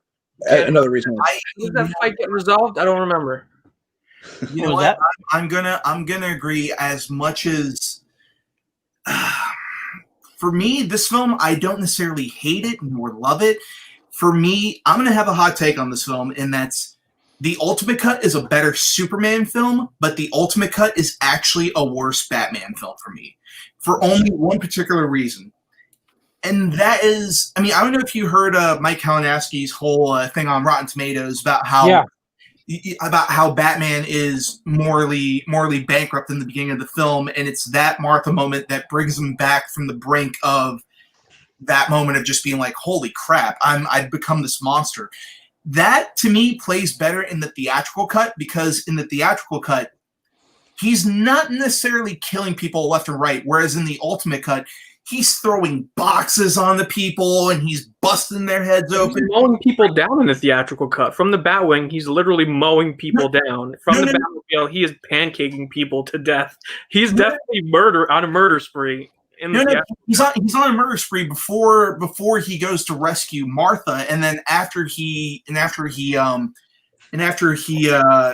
that moment with Superman, it's more curved back, I would say, afterwards. So you can sort of guess that he is in the path to redemption. Whereas in the Ultimate Cut, it's so far away from just having any redeeming factors for Batman whatsoever. It's not my personal favorite version of the Batman, but it's a good Elseworld story. It's the same way that I treat the Burton films in terms of, oh yeah, no, he murders people left and right in the Burton films, but it's not my definitive version of Batman. And I guess, yeah, that's the main thing. I guess that's a better way of what I was trying to say is like, it's hard to, when you're comparing these as Batman films, you're comparing different versions of the Batman, and some of them are going to be more definitively your Batman, more definitively the Batman, and then there's going to be some that are completely different takes on the Batman, and if you don't accept it, it's going to be lower for you. I accept it, that's why it's higher for me. But at the end of the day, I'm hearing, what am I hearing? Especially as a Batman film, I'll probably argue for this a lot higher in the DCEU version that we're going to do in a couple minutes. But I don't think we need to go off on this too much more. I'm okay with it being in B tier. I don't want to go much lower than that because I love Ben Affleck that much. Mm-hmm. I love the warehouse scene. For me, it's my favorite Batman scene in any movie. So for me, it's absolutely great. It definitely delivered that Arkham style of fighting that we've always wanted to see. That's the one thing I will give Zack Snyder over Nolan is that Snyder knows how to shoot his action. Nolan does not know how to shoot his action. Right. I know that's going to be a big hot take, but you really look at the camera movements and the angles in Batman. I mean, in Batman Begins, Dark Knight, and even Dark Knight Rises, it kind of feels a little all over the place. Whereas with this, Snyder knows how to direct fight scenes, and it really is fantastic. Yeah, I mean, it just shows you that Zack Snyder is a master copycat artist because he takes the fight scene from the Arkham games, then he takes the scene immediately after with KG Beast, a direct ripoff from The Dark Knight Returns, and he loses all of the substance behind it. Because I've read every single Batman graphic novel or story of all time, and that scene has importance in that book, and it has no importance in this film other than for Batman to use a gun and shoot a guy, flamethrower thing, and blow him up. And this movie is just so mind-boggling. No matter which cut you look at, his transition from I'm going to murder man right this second to wait, your mom's name's Martha? Mine too, bro. High five. It's so jarring. I was waiting for you to bring up the Martha moment. The Martha, it's one of the worst. I have a hot take. I love the Martha moment. I hate Not it. gonna lie. I love it. I feel like it's one of the worst scenes in film. I mean, like that's just so stupid. It was poorly executed, but I like the idea. I bought into it 100%. I'm not gonna lie. I bought into it 100%. I honestly think I don't think too many people would have as big of a problem if they didn't name her in that sequence, because in naming her in that sequence, it kind of makes it just go like he's reacting to the name more than anything else. Whereas what I believe Snyder and crew wanted to have it was that he was reacting to the fact that, wait a minute, he actually cares about he has a mother. Yeah. Yeah. If he said mom, that would have been exactly, which is mom. more natural. Which is I don't call my mom Susan. Save Susan. Honestly, that would have been more the character of Superman, where he's like, "Save my mother, save my mother," and then he just goes, "Wait, you have a mom?" Granted, it's still a little problematic no matter where you go with it, but I think we would have been more accepting of it if he just said, "Save my mom." Because that would have been a big moment of a reveal for Bruce to basically be like, this alien that I didn't care for has a mother. Right.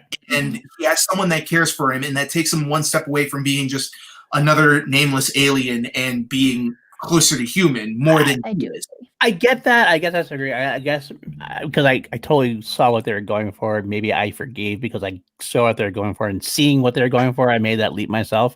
Maybe I shouldn't have to. I get that argument, but I did because I was able to make that leap. It worked for me.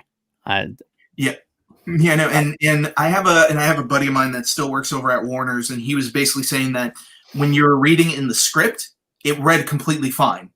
But it's one of those things when you translate a script and when you shoot something else, you have to adapt it.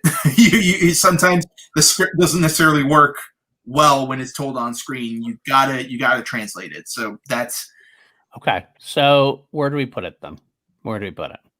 Personally, I would say it's good right there. Yeah, low B. Come on, Paul. Really better? Is Batman Forever really better than this? Yes. A better Batman movie? Yes. I think so too. I mean, this would definitely rank high in a Punisher tier list. Like it would probably be S tier as a Punisher. Oh my god! Can't do any lower than that. I don't think.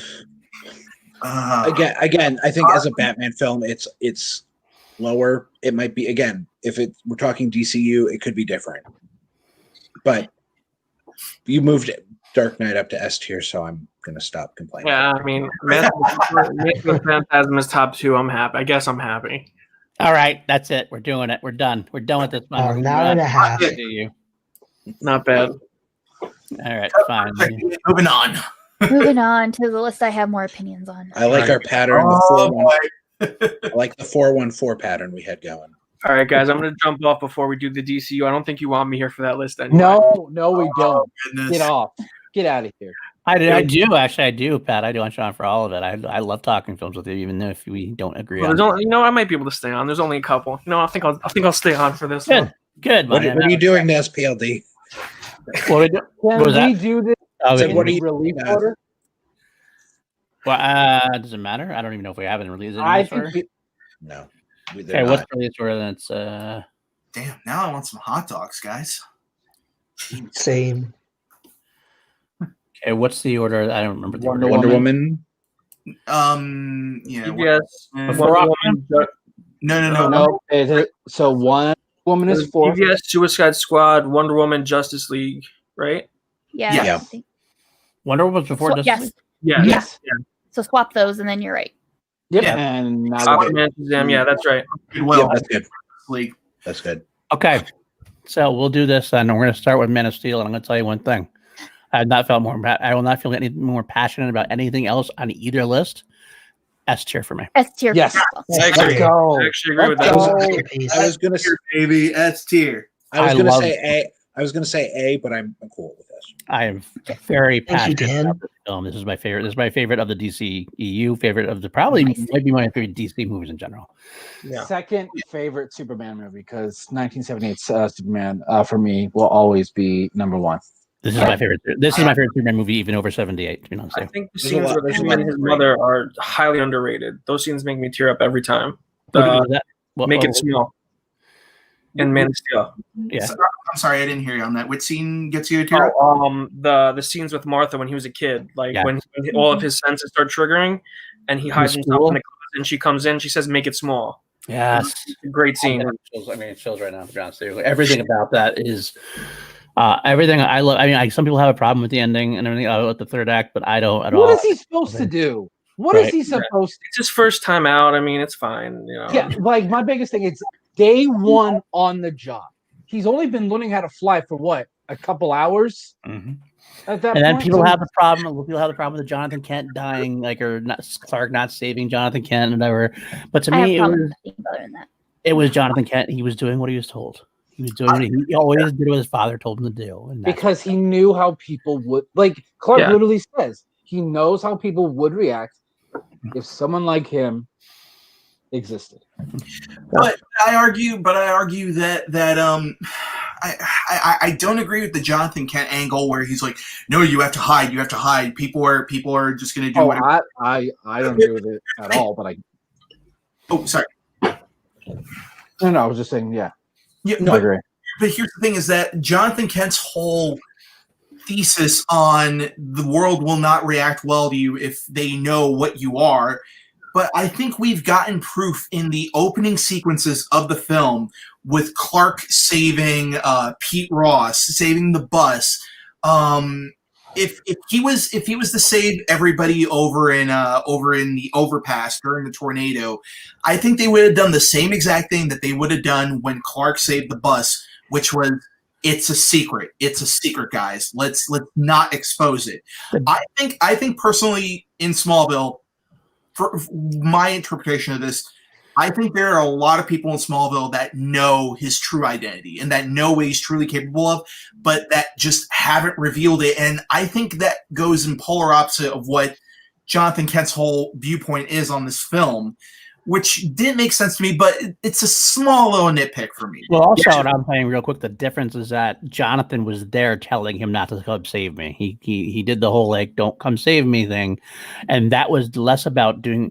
You can disagree with your parents and disobey your parents, but Clark's not going to disobey his parents to his parents' face right then and there. And I think that's why Clark hesitated, and all it took was a hesitation. The hesitation happened. If it was a choice between my dad dying in front of me or having everybody else know what I can do, I'm gonna go save my freaking dad. That's you, and that's you, and that's Clark Kent. Though Clark Kent was the obedient son for the most part. Clark Kent idolized his father.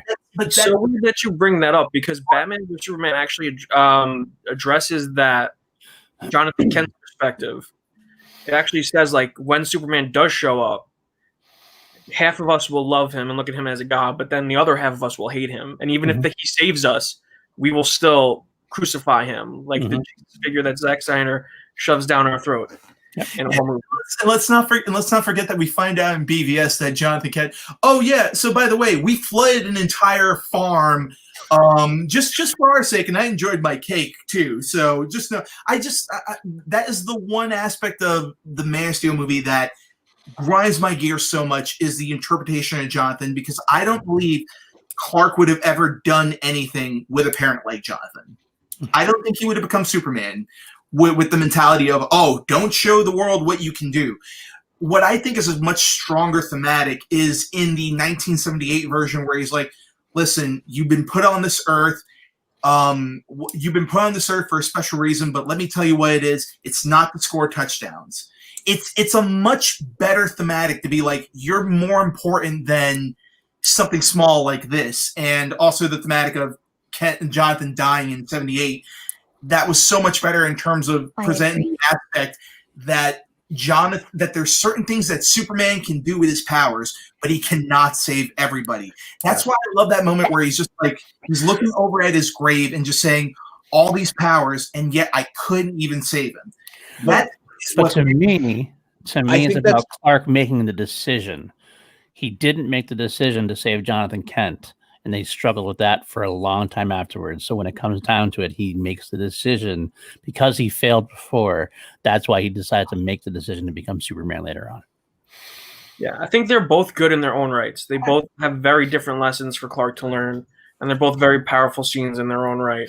I do agree with you that 78, to me personally, is better, but I think they're both very good scenes. Smallville version, though. The Smallville TV version of Jonathan, I love. John Schneider, like, he literally came out and said he hated what they did in this movie because his Jonathan Kent would not hide his son. But that's the thing. To me, they're both valid for the types of movies that they are. Yeah, if I'm a father, realistically, I'm worrying about my son. I want my son to be protected. And if there's something like this going on, I think realistically, I'd be more on the Kevin Costner, Jonathan Kent side than the other. Mm-hmm. Like, as a father, but this idealized version, great, but that's a different Superman movie. Yeah. In this one, you need the hesitation.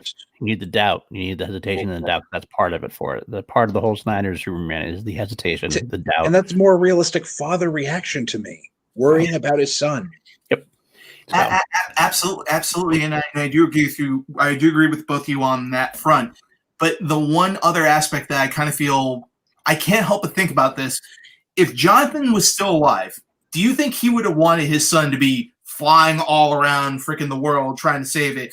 Like, honestly, if Zod came by while Jonathan was still around, I personally feel like he would have been like, nope. All right, what was I supposed to do? Just let the Earth die? Maybe. At that point, though, there would have been probably, if he had lived, a scene where he's like, Superman coming into his own as an adult. And he's like, yes, I'm your son, but I'm a man now. I'm the Man of Steel if we want to get cheesy with it, you know? Like, he stops becoming the child and becomes that adult. And that where a shift might happen, but that's not what we got. There's also a difference between risking yourself to save somebody and saving the world also. I think that John Kent could have been convinced at some point to say, okay, now you're a man, you have to make your own decisions. And I'm damn proud of you for, even if it's a decision I wouldn't make or I don't want for you, I'm proud of you for making the decision to do what you're going to do. Yeah. So, yeah. All right. I think we spent enough. I think at this point, as much as I can talk about this one all night. We're going right into Batman vs. Superman. We already had a big discussion on Batman vs. Superman, obviously, already. But so let's not talk about murder Batman anymore. Let's just talk about specifically as far as the DCEU goes. As a Superman, I'll talk about more Superman from this aspect of it. I do like this as a DCEU movie. I really do. I think it fits the Snyderverse very well. That's a great spot for it, actually. B tier for me.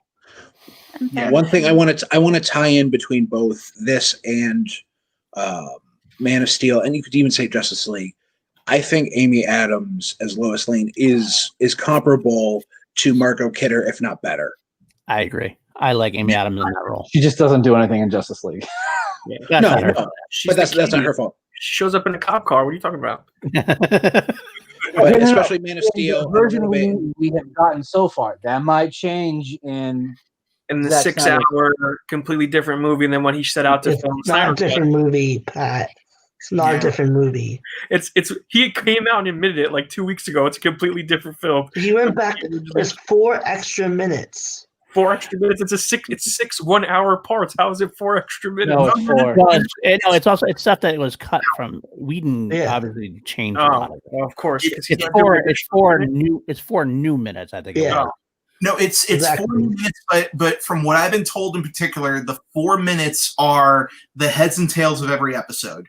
Because this was not meant to be split up. It was meant to be seen as one thing as a whole. And they had to adjust it, and they had to shoot heads and tails for every episode to make sure that when one episode ends, it doesn't just abruptly end. Right. I mean, when Whedon took the reins, we're talking about Justice League. Might as well, Yeah. when Whedon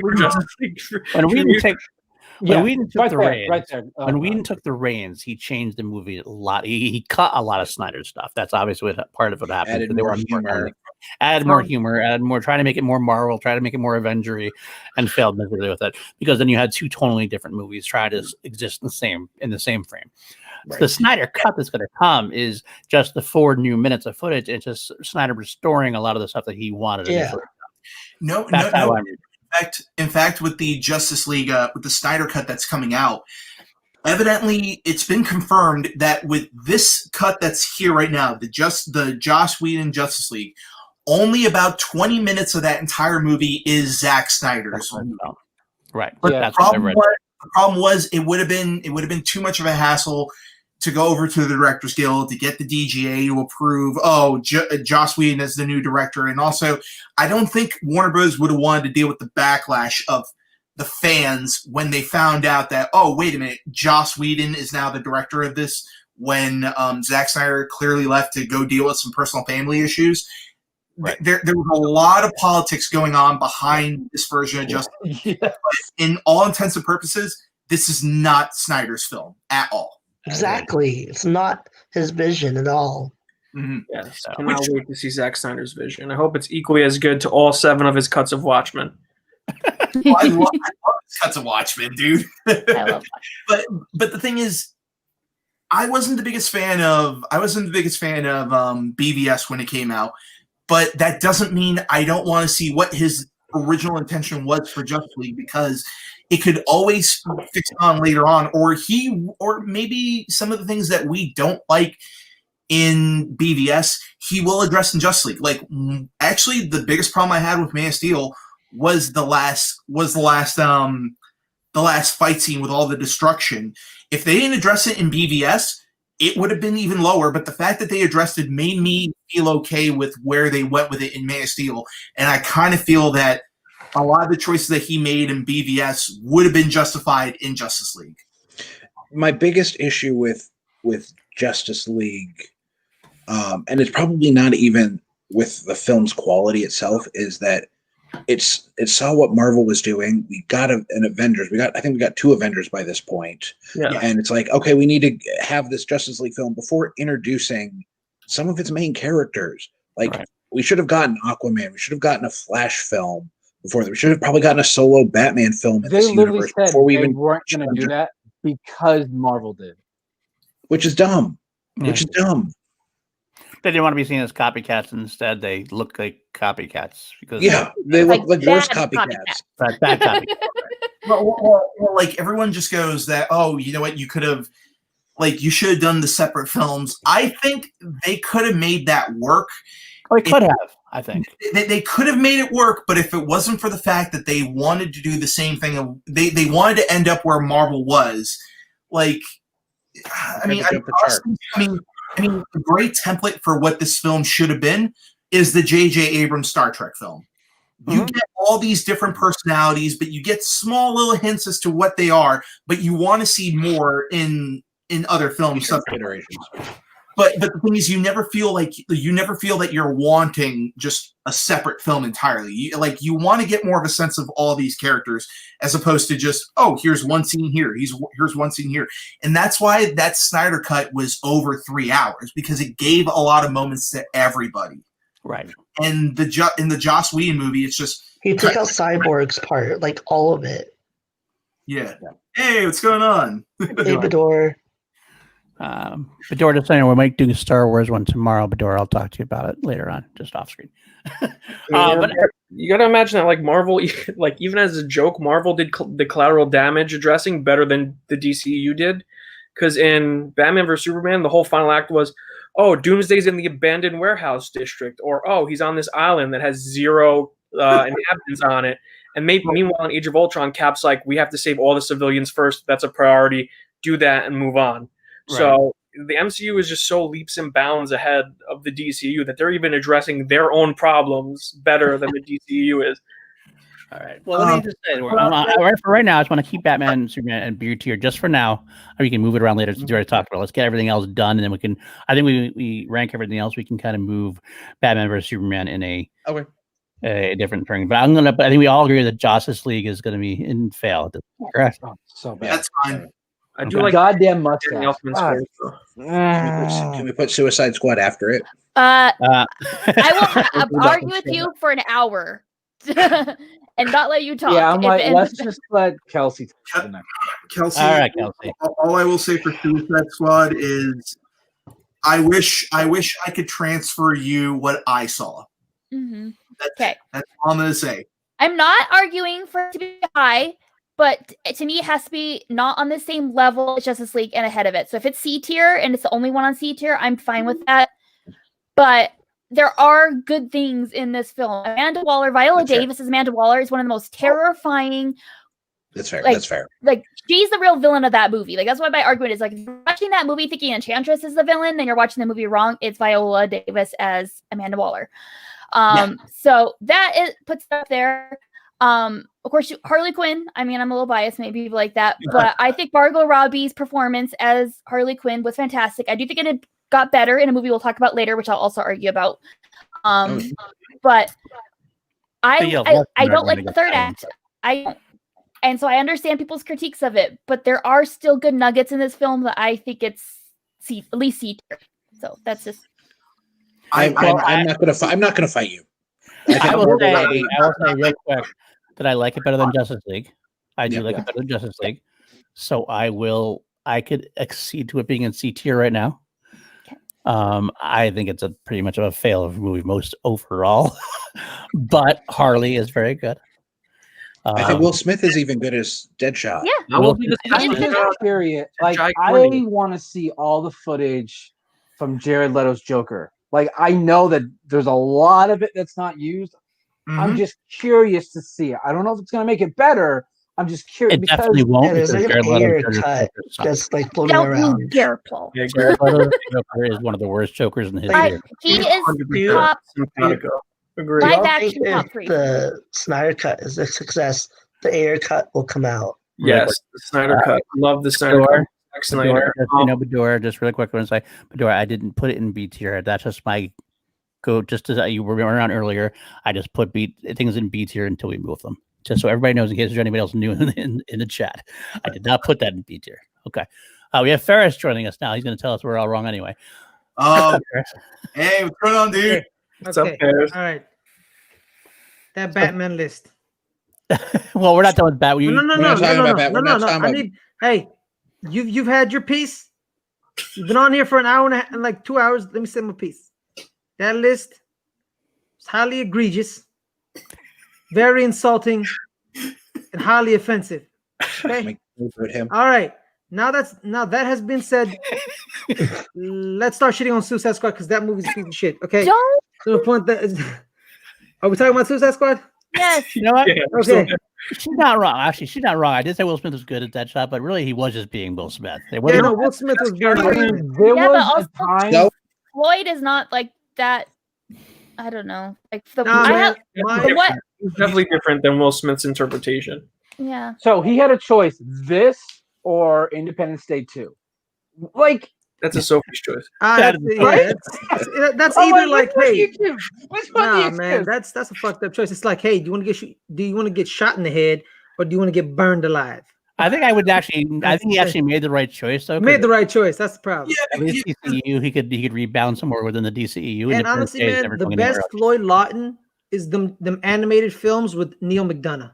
Yeah, point that out. That's all on Arkham, right? Yeah, that's what I'm point that out. Neil McDonough is my Floyd Lawton. Can I just say the best character in Suicide Squad is Jai Courtney's Captain Boomerang? That is correct. I do not like Jai Courtney, but I love him in this movie as Boomerang. I think he's perfect casting. He's great.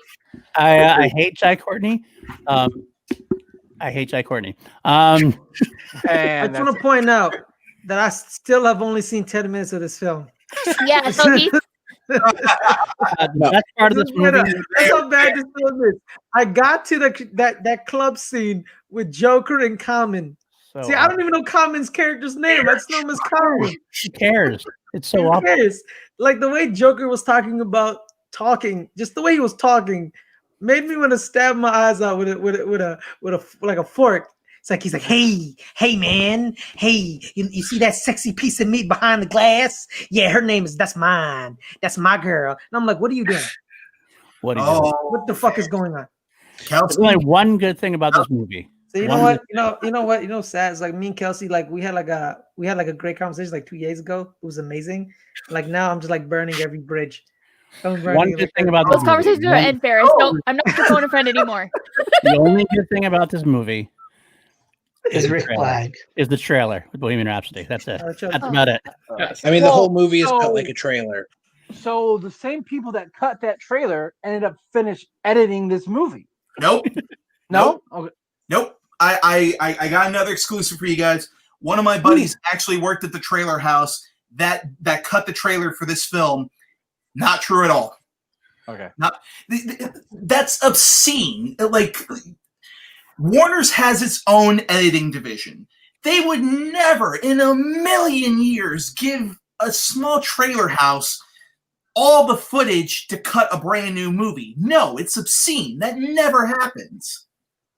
And I had further confirmation on that basically that, you know, they were willing to take the flack for that because it got them more work later on in the year, but it's absolutely not true. The fault on this has to go to Warner Brothers. The editing department was informed by the trailer, but the trailer house did not recut the film. There's no way. Like, honestly, this is one of those rare moments where I want to break, like, oh my goodness, what's his name? It feels like a 2-hour trailer, though. It feels like Absolutely. a 2-hour trailer. Like that final version, like it just feels like a trailer. You know what? I gotta watch this film. Other shit, yeah. Gotta watch this film. You really do. I'm gonna watch I could do another watch along on my Twitch. I already did one. As long as you have a lot of substances with you while you watch this film. Paul, I'm a very dry fellow. Oh wait, I forgot. It's Ferris. Ferris, have a lot of milk. Add a lot of milk because you gotta go. I don't know. Ferris was on nothing the other night, but he felt like he was on something talking to him. So whatever you did that night, just do that again. I was sleep deprived. Sleep deprivation. I am intrigued though to see James Gunn, his Suicide Squad. Yeah, but that's like honestly, man. Honestly, I'm so ready for King Shark. I think he's perfect. He's perfect for this movie because he's great with like wacky ensemble like pieces. The man made a D-list comic book hero group into A-listers. Yes. You know? So I'm saying if you're giving him A-list people from the comics, he's gonna make them A plus. Like it's gonna happen, you know. That's what Warner's wanted this to be. They wanted this to be their version of Guardians. Yeah. The problem is they just wanted it to fit so much. Confirm nor deny that information. But yeah. But speaking about James Gunn's Suicide Squad, wouldn't it be awesome if Sylvester Stallone was doing the voice of King Shark? Oh, that'd be so amazing. Ron Funches is my King Shark. No, I think it's Taika Waititi is going to be King Shark. Bro. No, didn't they say Taika Waititi was going to be the first rat catcher? I don't remember. I want Ron Funches. because Ron Funches is my king. Steve Ferris, we can agree on things. Yeah, see, Dan, we agree on a lot of things, just that not that one thing. First one that's gonna die is Pete Davidson. No. No. They're gonna keep him alive because everyone thinks he's gonna die. No, he's If gonna I die. can't drool over Jared Leto's Joker and in this movie, I have to be able to drool over Pete Davidson in this movie, so they cannot get rid of him. Hey, man, I'll say this, man. Do y'all know that James Gunn was given the okay to kill off Harley Quinn if he wanted to? Yeah, he can kill anybody. He can kill anyone he wants. No, literally, the Warner Brothers gave him an approval to kill off Harley Quinn. If he'd be the idiot if he did, just saying though. But I just want to say the movie hasn't. We'll find out when the movie comes out. I just want to say though, back on James Gunn's thing real quick. I'm super excited for him to do this movie. However, I do not want Guardians of the Galaxy because Suicide Squad I feel is just a darker property overall. So if he doesn't have that substance to it, if it's all bright, like kind of like what Suicide Squad the first one sort of is, but they still have that dark R-rated, tone. right? Do they say something R-rated? This one's going to be R-rated. Yeah, but it just needs that darkness to it. So if he does Guardians of the Galaxy 2, if he does Guardians of the Galaxy with Suicide Squad, I'm out. Yeah. Last thing, right? We're not talking about. Let's back to the tier because we're going way off. Leave it a C. It's not out yet. Leave it a C. We're good. I agree with C. C. Okay. I think everyone's in agreement that it's C. We just want to talk about Suicide Squad. Because the I don't know if anyone's ever man. said that. Okay, we're gonna move on to Wonder Woman now. S tier. S tier. I think Wonder Woman That is S tier. Go this ahead. Is kind of a phenomenal. I've never watched this film, so I don't. Wait, sorry, Kelsey. What are you doing here, Ferris? I don't know. The only movie on this list I would have as S tier is Man of Steel. Everything else is A or below for me. So it's interesting. Did anybody else think that Wonder Woman's not S tier? Just curious. I don't. Okay, Andres, go ahead. And I'm gonna give a very specific reason why. Go ahead. The first and the second act are perfect for me. That No Man's Land scene is awe-inspiring. And working, and I'm going to give you another thing as well, too. God, I'm giving you so many. I mean, can someone start picking up these names he's dropping? No. That's why I keep inviting him on. When we were testing Wonder Woman, there was a debate about getting rid of No Man's Land. What? I have heard this because it was too long. Because it added an extra 15 minutes to the movie that didn't move the story forward, and it's just more. It's just something that doesn't drive the plot forward. But after Patty Jenkins had her test screening, the audience all unanimously said that was their favorite scene in the movie across the board. Right. So again, that No Man's Land scene is amazing, but as much as I love the first and the second act, the third act for me starts to fall apart because it goes into the typical comic book movie realm where it just turns the entire plot into, oh, let's have a big punching match. And that to me is not Diana. Like Diana sort of feels like she would have outsmarted the villain, less overpowered him, if that makes any sense. To me, though, I think on top of the distraction of Steve Trevor essentially going off to die, like she was split in two places. So I think she was in survival, like trying to think of, oh no, the person I love is going off essentially to die, and then I have this threat in front of me. It was kind of fight or flight. I think she went into that fight mode because her head was split in two different ways. So it didn't bother me. Yes, the third act is significantly weaker, but not enough to take it down from S tier. I agree with that. That's exactly what I was going to say. The third act is definitely less than there too, but the other two are so note perfect and so powerful for women in film, especially superhero films. Yeah, I think you can't have it, especially so culturally. It's kind of like the Black Panther argument in a way. Culturally speaking, it's also a very important movie. I will bring this argument up later. Okay. I actually rewatched the third act yesterday, and I had the same complaints that you guys did, but there's just so much good in it as well. Like that final goodbye between Steve and Diane is phenomenal. Chris Pine's acting in the plane scene is amazing. That face, just the small facial expressions that you just see him slowly transition to as he accepts his fate was phenomenal. Diana's scene at the end. Well, he's not going to die because '84, he's back. Well, we don't know that. We don't know that. Technically dies. Well, know anything. We can't speculate. Yeah.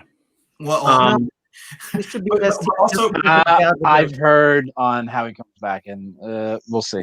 We cannot speculate on future films. Right. You know, Gal Gadot is amazing. You know, she was in this little absolutely. franchise called The Not Fast if he and asks Furious. John Campia. This is not a Fast and Furious list, oh, Ferris. goodness. I muted Ferris. We're not talking about fucking Fast and Furious in this fucking stream. We're moving on now, but I'll unmute him as long as he's a By good the way, her boy. name was Giselle Yasher. By the way, in that. And one thing, I Oh, goodness. also think David Thewlis is a good villain. Yes, him becoming Ares at the end, it falters with some of the third act problems, but even if you know it going through, I think he is kind of an unexpected choice that I think works for the most part. Right. Oh yeah, absolutely. And also, not to take any away from Gal Gadot as well too. When she was first cast, I was kind of like, I'm not sure if that's a really good choice. She has some moments in this film where she's still finding her Diana, for lack of a better word. But by the end, you cannot deny that she owns that role by the very end. Oh yeah. You cannot deny that she found her footing, and it makes me so excited to watch Wonder Woman 1984 theaters or streaming, wherever it goes. But Yeah, man, I always thought it was a great Just choice. under a Why? month. Because she was in Fast and the Furious. Just So moving on again. I think we're all. I think so. Beyond it looks like everybody for the most part is good with S tier. Kelsey notwithstanding. So are we good enough to leave it there for everybody else though? Yeah. Okay. Yeah. I wouldn't deny that. I'm sorry. I'm sorry. You gonna be good, Ferris? You gonna be good, Yes, boy? Yes, Okay. gotcha. Hey, He has one more chance, and then you should just boot him out. I'll kick him. No, okay. All right, let's move on then to Aquaman. it's a B. Yeah. It's a beautiful mess. It's, you know that's what? a great way to describe it. That's a perfect way to describe the film. It's a It beautiful. looks. It oh is a God, beautiful yeah. mess. Oof. It's a beautiful mess, but honestly, if I didn't have so much fucking fun with Aquaman, I mean, It's fun. It's very fun. It's Jason Momoa. Like, It's Jason Momoa, dude. That's the reason it's B. If Aquaman wasn't Jason Momoa, I'd be like, this movie's a piece of shit. Okay. I'm with you, Ferris. It's literally only like me and Buck and Dan. If someone else was Aquaman, anyone else, fuck this film. What was Vin Diesel? Hell no. Hell no. I had to do that. I will admit, I have no idea how you do it otherwise, but it was such a sensory overload with the CGI. It took me out of a lot of it. Oh, really? how are you supposed to do stuff underwater? But that's though? my point. I mean, I said that's why this film is so tough. I'm not just because you don't have another way of doing it doesn't make it good. It works because you have to do it that way. But you know, I was a lot more forgiving of that stuff. It was more of like the pacing issues and the how long the film was and how they ended up in a secret dinosaur planet, secret dinosaur island, at the beginning of the third act after swimming through the Mariana Trench. Dude, that. You know Jamin Hunsu was in this film? Who knew Jamin? I didn't know Jamin Hunsu was in this film. Someone pointed out that he was like Crab King. He was like the Crab King. Uh-huh. The best part was that Julie Andrews was a giant sea monster. Yes. Mm-hmm. Yes. That highlight of that movie. I absolutely agree. I love Jason Momoa. I love Jason Momoa. I love the scene where he's where Hera just jumps out of the plane. He's like, redheads, you gotta love them. Then he just flies out. I love that scene. It's amazing, man. Seriously, his dad is Django and Boba Fett. How can you know? Yeah, it's Tamora Morrison. I think this film had the advantage of having Jason Momoa cast already. To work around. Fair enough. I think Black Manta was a good villain. I think he was a better villain than Abdul Mateen, my dog. Love Yaya. Oh, he was. Oh, that's true. That's Ryan, true. If he was played by Ed Harris, then this movie deserves to be amazing. It'd be S tier. Stop pandering. I don't think there's a high enough rating for where you'd put it. Get that pandering motherfucker out this check. Conversely, I think Patrick Wilson, that was James Wan has worked with him before, so let's throw him in this movie. I did not like him in this film. I did not like him in this film either. You know what? James Wan directed this little film called sorry. No, I'm gonna say that actually I liked Patrick Wilson in this film in particular because honestly, you got where his character was coming from. They gave a great motivation to Ocean Master, but there were certain moments for most of the members of the cast where they basically just played it so over the top that it was distracting. But yeah, honestly, the villain is not my problem with the film. The film, some of my biggest problems is with, again, like you said, the pacing issues. They wanted to fit in so much into one film, and Juan had the impossible task of having to establish a brand new world for this film. So it was gonna. I do like nightmare fuel. I do like how he basically, when they're talking underwater, it's just normal talking. It's not the bubble thing from League. Like I thought that was. I'm so excited though for the second one because I'm hoping Black Manta is the main villain. That's what I'm man. Really because honestly, man, I'm with Buck. I agree, man. Because I love Yahya Abdul-Mateen. I already said that. He was very good. I liked him in the role. Yeah, I think he has a lot to bite into. And there should be a good James. Yeah, he's cool. Yeah, there's he has a lot to bite into. And I agree with the year that Mateen had this past year with Watchmen, getting Fast and Candyman. There's no way in hell Warner Brothers was not going to be like, write more scenes for him. We need more of him in this next film. And he's like one of the main like he's literally Aquaman's biggest antagonist.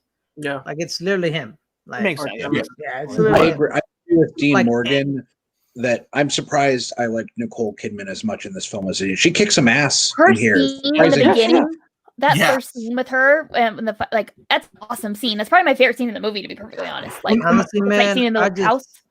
I just love Nicole Kidman.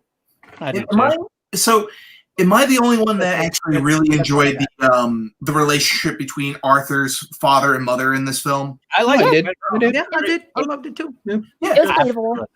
But again, I feel that doesn't get talked about enough because that's the emotional core for the film, and you can't help but at the very end get a little mushy inside where it's like, oh, they finally got together again.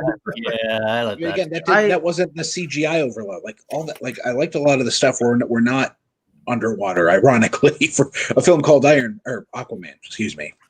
I did love the costume reveal where he's like shiny and he's like golden. How they make that Aquaman costume translate and make it look badass? Because they didn't make it orange. No, and they didn't make it orange. They made it like goldish. No, this is orange. A shimmery orange. It was like, but it was like more like you could it's more goldish. It was than gold orange. Where do we put it now? That's what we're talking about. I think it's right there. Right there. I actually honestly, I prefer it over Batman vs Superman because Batman and Superman, like it has too much. Like it's like we're not talking about Batman Superman anymore, Ferris. But I know, but I prefer Aquaman over it. I disagree. I agree. I prefer Aquaman a little more because I think Aquaman, even with the chaos and the insanity that it presents, it knows what it wants to be. Yes. It's Batman vs Superman is like if you're making a sandwich and you put steak, then chicken, then pork, then dump some horseradish on it. That sounds delicious. And then spit on it. That sounds delicious. And then just smear some shit in that sandwich. And put some bread. That's what that is. You just ruined it. Why are we putting Fast and the Furious on a sandwich? That makes no sense, Paul. That makes no sense. You said spread shit. You know what? You know what? If you want to use a sandwich metaphor, I have the best sandwich metaphor for Batman vs Superman. All right, Batman vs Superman is the peanut butter and jelly of the DC universe. You can make really great foods out of peanut butter. You can make really great foods out of jelly. But when you put them together, you know what you do? That's what you feed a 5-year-old. Yes. I like PB&J. That's what you I actually agree with that analogy. And then once the 5-year-old drops it, you throw it in the trash because it's dirty and no one wants to look at it anymore. I have a take. I don't know if it's a hot take, but we all know Snyder has a lot of faults. Hot take. With the DCEU. Yes. Casting is not one of them. He has killed it in the DCEU. That's true. Because I think he casted Jason Momoa as Aquaman. Mm-hmm. Henry Cavill's been amazing. And Gal Gadot has been amazing. Ezra Miller's TBD to me. Yeah. Yes, because we haven't gotten that. I really didn't like Ezra Miller's Flash from what I The saw. way he runs, man. But it's the way he runs. He's not It's even the way he runs. too. Man. What is that? It's Aquaman. Where What is we putting that? Aquaman? Okay. Yeah, Aquaman. For me, upper B tier, but Me too. that's just me. I like it at B tier, solidly B tier, but I do like BVS versus better. But, You know what, Paul? It's one BVS and everyone else is saying Aquaman. So how is this a democracy? I Because said This is BVS. how Paul runs said- things. We've gone over this on many It's a episodes. dictatorship. Who said it's a democracy? It's a PLDocracy. we are in America. PLDocracy. Theocracy. Bullshit. The D stands for democracy in PLD. PL democracy. That's what it is. All right, let's move on to Shazam. A tier. A tier. A This tier. is very high for me. Hey. This is It's probably A, my bro. favorite It's A, DCEU man. film. I love this. This is Yeah. this is the funnest, most heartwarming film in the It's DCEU. amazing, bro. It And, is um, very good for what it does. And I would even lobby for S tier.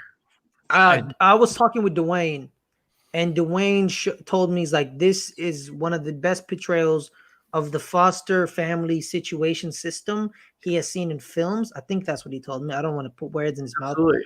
which actually is alarming because like the foster system is not that. It's like there's some horrible parts to it, but there's also some good parts to it. Right. And this film actually showed an aspect of like there's people who like really want to help and nurture some of these kids who don't have homes, and I really enjoyed it. And honestly, man, I think Zachary Levi, it was the Michael Keaton situation in Batman, where it's like Mr. Mom, Chuck, Yeah. Chuck is gonna play Shazam. Hey, How he the was fuck fan. is- He was He's fan. literally a kid. That's why it works so well. Exactly, Yeah, Levi is just a big kid.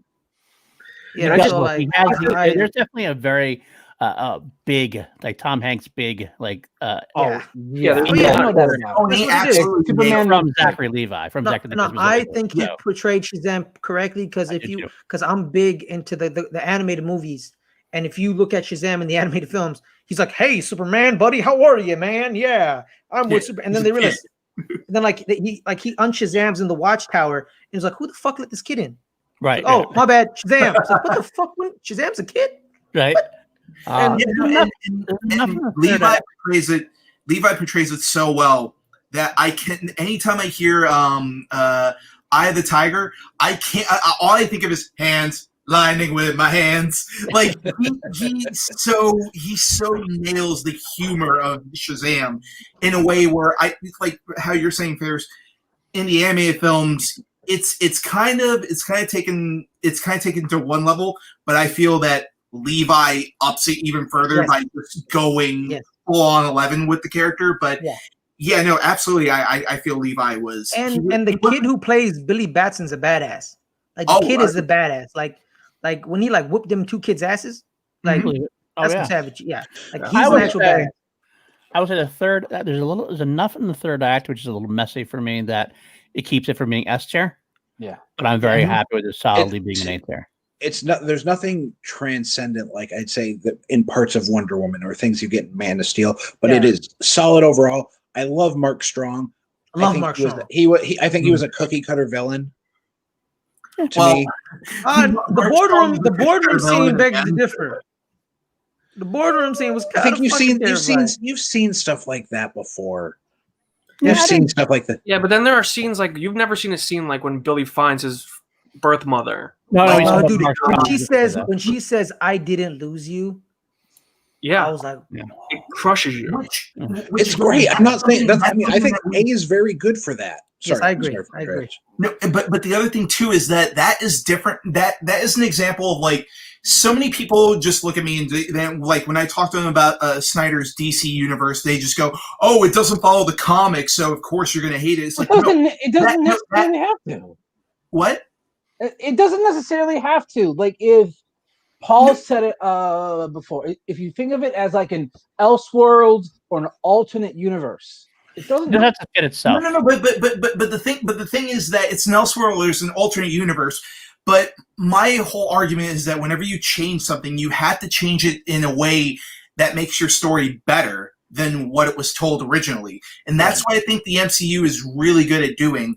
And that's the change with Billy Batson's mom still being alive. It is a massive change, but it's a great change, I feel. Absolutely. It furthers his character even further, and we're not faced with that question of, oh, wait a minute, where's my real parents? Because that was the biggest problem that Amazing Spider-Man 1 and 2 had, was that Peter Parker was searching for his parents. Yeah. Like, nah, homie, your parents dead. Right up. Your parents dead, dog. That's the one thing that pissed me off about Amazing Spider-Man. It's like, no, his parents are dead. Leave it be. Okay. Because I don't care about his dad. So I'm happy. I'm happy with it being A tier. I think it's pretty solidly placed right there. We're down to our last movie. I'm gonna let Kelsey have the floor with this one. Yeah. I'm just putting this here for now. I know. I know. Okay. So when I said there was no other movies in S tier, that's because to me this is like triple S tier. But that's my biased opinion. My objective opinion is I would have had Wonder Woman A tier, and I would have had this just before Wonder Woman. But since it's S tier, therefore I would have it between the two. Because as we were talking about the Wonder Woman argument of what kind of an important movie this is as for a woman superhero has her own movie, I feel like this movie, the whole point of it being made is, women, this is for you, because every single aspect of this movie is from the female perspective, written by a woman, directed by a woman, costume designed by a woman, produced by women. Like, it is so genuine with what this movie would be to a group of girls getting together to fight. Like, the costume design, it's not, the male gaze is not part of it. Like, they didn't design these costumes like, we're gonna try and make these sexy outfits to get the male viewers. They made the outfits be what women would choose to wear if they were choosing to dress themselves and be superheroes. The ponytail holder scene in the fight scene, I almost cried in that moment, because that is like the most genuine, like what a group of girls who are learning to get to know each other would do to bond. Like, except for me right now, almost all women have a ponytail holder on them at all times because you need it, and you give it to your friend if she needs it, and that's just what we do. So that was also like a big moment to me. And then in the very, very, very opening scene when they're doing the cartoon thing, they confirmed before the animated show did that Harley Quinn on screen is a bisexual. And that was also very important for representation, to have a bisexual female character leading an ensemble piece. So this movie is very important, but also I just love this movie so much. It is fun. The soundtrack is bomb. Margot's perfect as Harley Quinn. I loved Journey as Black Canary. I loved her badass energy, and I don't know. I just love this movie. So to me, it's between. Actually, for me, it's number one, but it's at least A tier. So Kelsey is saying S tier, and all right, hold on. One by one. That's great stuff. I will say what I will say from me is I actually really highly enjoyed this film. I personally like Batman vs Superman better. I know I'm alone in that. No, you're not actually. Oh my god! I did love Batman vs Superman as well. But bunch of fucking sexists. But no. Hear me out. Thank you. Hear me out. Hear me out. I'm kidding, people. I'm kidding. Do not take that seriously. What I will say is I would have had Batman vs Superman on the A tier as well. That's my own personal thing. Since I can't, I'm okay. I actually would put Birds of Prey right there. That's where actually, before any sort of negotiating, that's where I have it. I mean, I am not a female, but I have had relationships with food like she had with that egg sandwich. Oh yeah. So like I respond to that. Yes. I respond to that. I think Ewan McGregor is a great Ewan McGregor. I was about to bring that up. Thank you. Fantastic in this movie. I've said it once and I'll say it again. When I saw this movie, I was a vegetarian. After seeing that fucking sandwich, I just went, you know what? I'm going to give that up if I can just have a sandwich nearly as good as that. I haven't watched this film, so of course. What are you doing here? I don't know why I'm here. Watch along. I'm doing a watch along, and you're going to be there. All right, Ferris. You like the amount of movies, not even superhero comic book movies, that Ferris has not seen. Literally breaks my heart every time I hear it. I'm like, God damn it, Ferris. You know there are other things out there other than Fast and the Furious, right? Hey man, I've watched every single MCU movie not named Doctor Strange or Ant-Man and the Wasp. Or this. No, that's literally only those two films. Like I watched every, like even Thor: The Dark World I've watched. I also think Mary Elizabeth Winstead's the unsung hero of this film. She does so Yeah. good. She is great. And she balances that comedic humor and she balances that badassness so well. Where I just love how everyone keeps getting her name wrong, and she's just like the utter frustration that comes with that. It's so freaking humorous because, like, oh yeah, no one would name her the Huntress. Who would name someone like that? No, it would be yourself who would try to name that. But everyone else is going to call you something different. You know how I knew she was going to be great in this film? Sky High. She was phenomenal in Sky High. Oh, yeah. She's been great in like great in Sky High, Pilgrim, 10 Cloverfield Lane. No, not Scott Pilgrim. Like Sky High. Like she's a badass in Sky. Like she plays like that ditzy, cutesy character in Sky. Like, oh hey, main guy. Oh, can you fix this for me? But she's really the villain, and she's badass, and she like hunts down Kurt Russell and Kelsey Preston, and she turns them into babies. So I'm like, yo, yes. Huntress hunts them down, shoots them in the face with an arrow. You haven't seen the movie, Ferris. That's my way of looking at it. You know what? I will say one thing. I never thought a DCEU tier list would devolve into a discussion on Sky High. So I did not either. I never did. That's what Ferris is here. After seeing this movie, I want to see a Green Arrow, Black Canary movie. Yes. With that version, I would too. With Justin Hartley. With Justin Hartley. Give me Justin Hartley, please. He was a Smallville thing at one point. So. Dude, Justin Hartley's a better Green Arrow than Stephen Amell. Book it, guarantee it, 100%. Put it on the board. Well, okay. I first said it. of all, Yeah, Stephen Amell isn't playing Green Arrow. He's playing Bruce Wayne Batman. Playing Batman, yeah. He's playing Batman. Exactly. That's my point. You have failed this study. Like 3/4 of the villains he faces are Batman villains. He's playing Grell's Green Arrow. He's playing Mike Grell's Green Arrow. And that was a period of time in the comics. You know how great Justin Hartley is? The reason he was so great, he was in the failed Aquaman TV show, and they're like, you know what? Green Arrow is better than Aquaman. Let's put Green Arrow in Smallville. Yeah. That's exactly what they did. They said, And because of how good he did, that's how we got Arrow, is because they saw how good Green Arrow was on Smallville. All right, we need our next superhero TV show. Who should we do? Yeah, pretty much. All right, so we're gonna put this here. I'm gonna put it. Is anybody arguing against it being an A tier? I'm just arguing that it should be higher, but you know what? If it's an A tier, that's totally fine. I agree with Kelsey. It should be an S tier movie. You have Ferris. You haven't seen it. Hold on. Ferris hasn't seen it. His vote does not count. Okay. But I will say I like it better than Wonder Woman because Wonder Woman, the first 2 acts are incredible. Third act kind of falls apart for me a little bit, but it doesn't detract from the entirety. This movie, from start to finish, is great. There's not a single bit of fat to trim from this film. It knows what it wants to be. The characters are so well defined. It has a sense of humor. The humor works, and it's done to a T. The action is great. The villains are great. It's the epitome of what I want to see in a DC film. The third act is like the best part. Like the fight scene in the I don't third know why act. It didn't do well. Like that's what boggles my mind. How this did when not it was do really. well. I think when it was released had a lot to do with it. Hold on. All right. Hold on. A couple of arguments going on here at this point. And I'll talk about the Wonder Woman versus Birds of Prey first, though. Does everybody want Birds of Prey over Shazam? Am I wrong? And like I'm here, am I wrong? No. So everybody else is. So who says Shazam over Birds of Prey at this point? Can I vote? You can't vote. Okay. Dan, so no. Okay. It's just. Oh, sorry. Just barely. Just barely. Okay, so everybody else is saying basically Shazam over. We're basically saying Shazam over Birds of Prey, except for a few. Okay. Now everybody else, but Wonder Woman over Shazam. So right now that's where it is. We have Wonder Woman over Shazam. Is everybody still okay with that? Yeah. Okay, so then the argument between Wonder Woman and Birds of Prey is kind of null and void at this point. Then if we're on this particular tier list, and I will say one thing about that, just to end that argument for myself, is I love Birds of Prey. I think it's very consistent. I think that Wonder Woman, like the scenes that are Wonder Woman that are like super S tier type scenes, are better than anything that's in Birds of Prey. Transcendent. Are transcendent beyond. I think there's no man's land in Birds of Prey. To me, there's a lot of fun. It's consistent, but it's not there.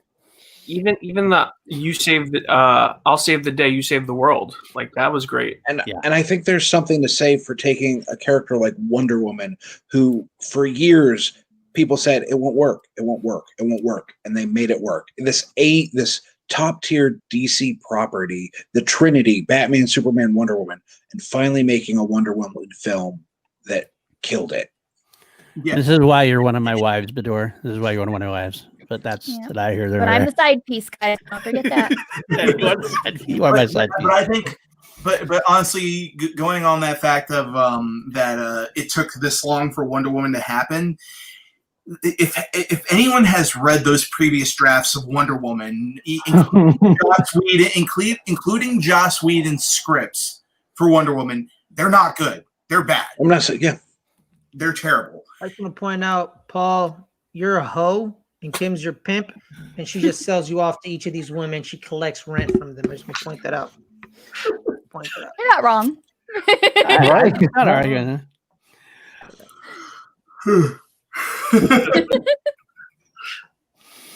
Okay. Anyway, with that being said, I'm going to end this. I think as it is, we have our list there. I think that's pretty Justice good. League's in the F tier. I'm surprised this was more agreeable than the Batman one. To be very honest this with you. This wasn't very argumentative. I mean, I think I gave up my Batman vs Superman a long time ago, so I understood that I wasn't getting anywhere with that. So I thought I was going to get a lot more shit for not loving the third act of Wonder Woman, but because like when that movie first came out, that was a hot topic you did not want to say out loud. Like, yeah, well, I get that. No. And you're wrong. There's only 8 films. Wow, that's so fucking tiny. I have a question though for everyone. Out of all the ones on this list, which one do you want to see the next movie in the franchise of? I'm almost positive I know what Paul's is. Of the ones on this list? No, yes, of the one confirmed or what you'd like to see. Like, what you would like Shazam 2. Okay. Man of Steel 2. Yep, exactly what I thought. Man of Steel 2. I would like to see Birds of Prey. Go on. Yeah, Shazam 2 with The Rock. So bad. I would love to see a sequel. I would love to see a Flash movie if that counts. That's why I asked the question I asked. That's fine. Yeah, I agree. You can say that because it's part of Justice League. So there is. So. Then I'd say the Pattinson Batman film would be. Well, that I don't think you can count that as a thing. That's not going to be.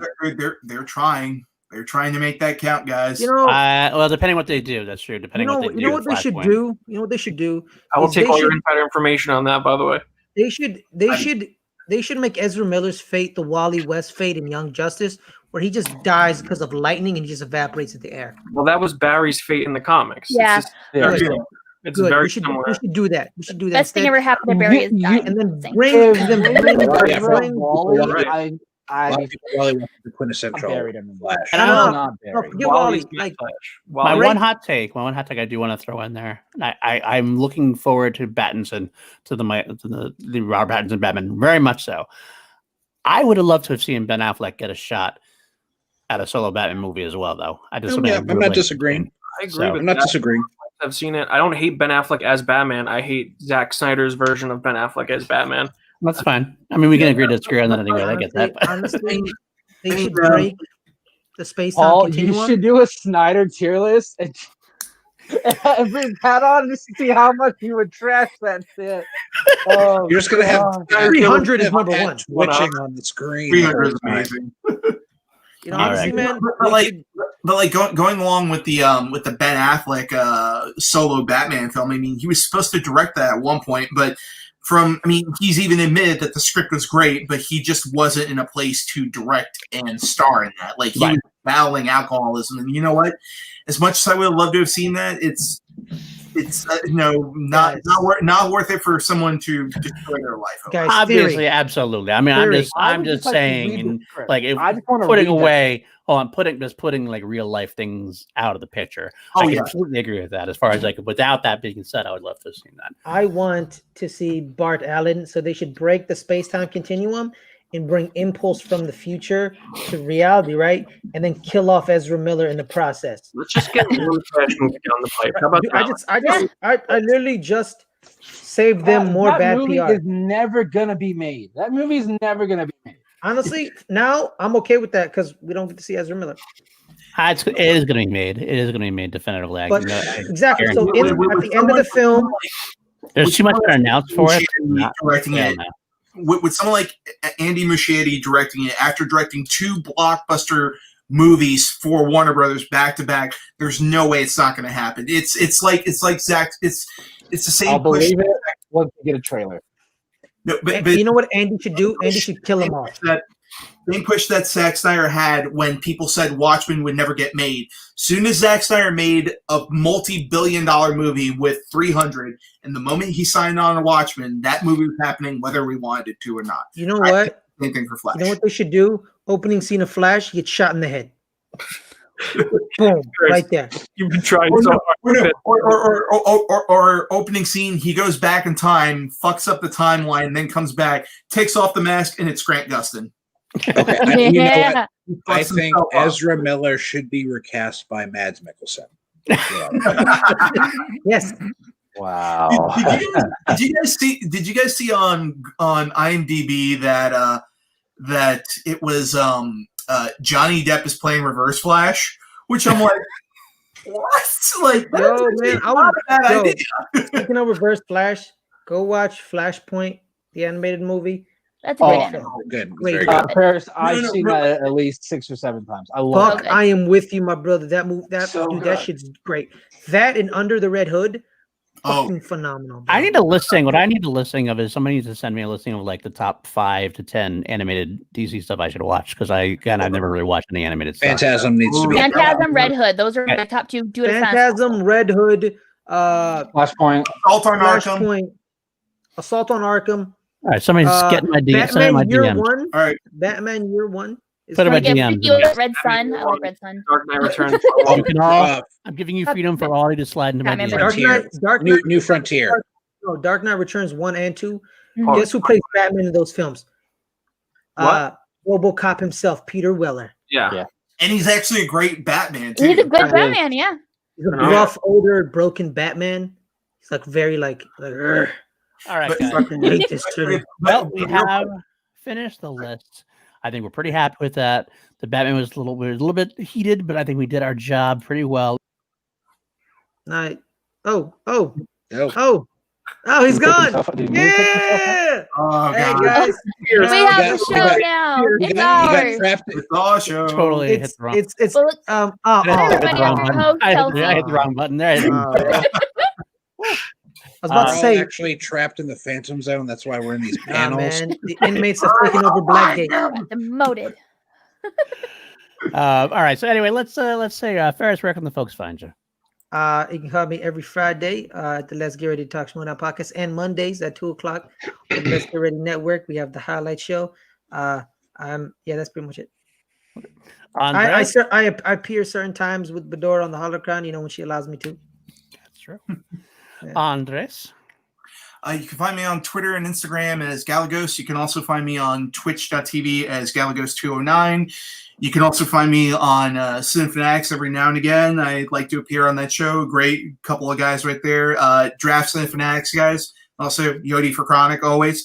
The other place you can find me at as well is on my buddy's YouTube channel, High Voltage Media, where we do a whole bunch of retrospectives on older films and even newer films. We're going to be reviewing Mank coming out later on this week, but we also just put out a giant 1-hour retrospective on Metal Gear Solid 2, which is probably one of my favorite episodes that we've done.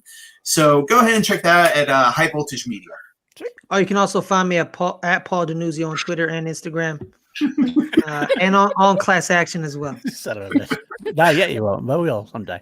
All right, Dan, how about you? You want to put any socials or anything out? Yeah, you can find me on Twitter at dhouse77. I also stream tabletop games on Twitch at Stabber Studios, and you can find me making puns, baking baked goods, playing games with members of the Action Army. Sweet. Paul Dan's an actual nerd. Yeah, he is, and I love him for it, man.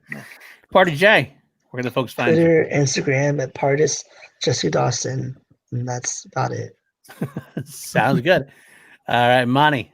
You can find me on Twitter and Instagram at Pat Booth, and occasionally on the General Debate. That's true. Got another one coming up. And Buck.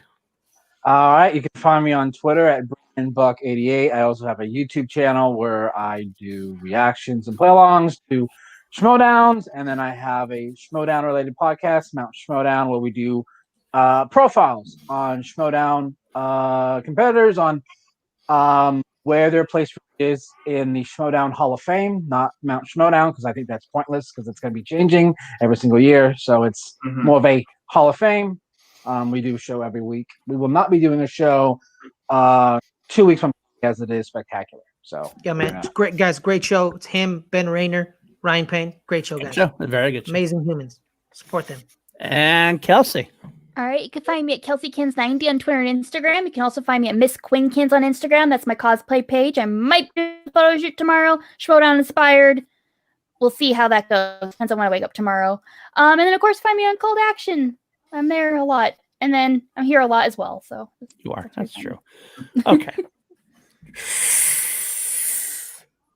Okay, you can find me at Paul_Doozy on Twitter. You can also find me on this channel all the time doing these, generally speaking, try to be once a week, sometimes twice a week, depending on what's going on. You can find me doing Mandalorian reviews with Richard Eric Jarvie and Maddie Gunner, occasionally Ferris. And me. That's what's occasionally Ferris on Saturday mornings usually. You can also find me on Call to Action. The Chilled Action is our weekly show. Kelsey and Danny and I do. Next week we got the great Tom coming on, Tom Remen. That should be a good fun show there. You can also find me on Action Industries. Usually Friday, Saturday, Sunday, I'll be producing for Ben and Drew.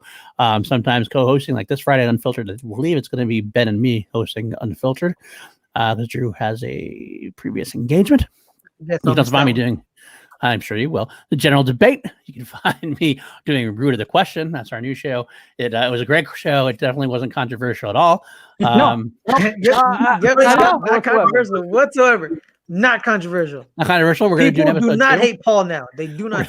We're going to do an episode 2 in December, but actually on Sunday, tomorrow, we're actually having PJ Campbell on the Action Guys, so that should be fun. Something there. Also, you can find me coming up next with Jen Serger and Brad Gilmer on the SCN network. Also with Bator on the Holocron occasionally and doing Star Wars watch alongs. I'll be joining some of those. And also on the PJ Campbell network doing Suddenly Soundtracks with Kevin Smets, Chris Clark, and more we're doing Scrooge on December 2nd. I think that's it. Thanks, Horton. So I hope that's enough for everybody. I'm fucking feeling like John Roker right here. With as many shows you are John Roker, you bastard. I'm as old as John Roker, almost, not quite. But I know he's like infinity. You're exactly. I'm like only 100. Yeah. Like and subscribe, leave comments, do all that fun stuff, and stay with us tomorrow. I said we're going to do a Star Wars one. I'm not sure what the time yet. After the Action Guys is over, not sure what kind of Star Wars you're listening. We're doing. It depends on if the door can like not like around 11. We'll see. I'll just see what we're going to do, and then maybe you can join up. Then you always end up joining late anyways, so it's all good. It doesn't really matter at this point. So I will leave you with this, and may the Force be with you.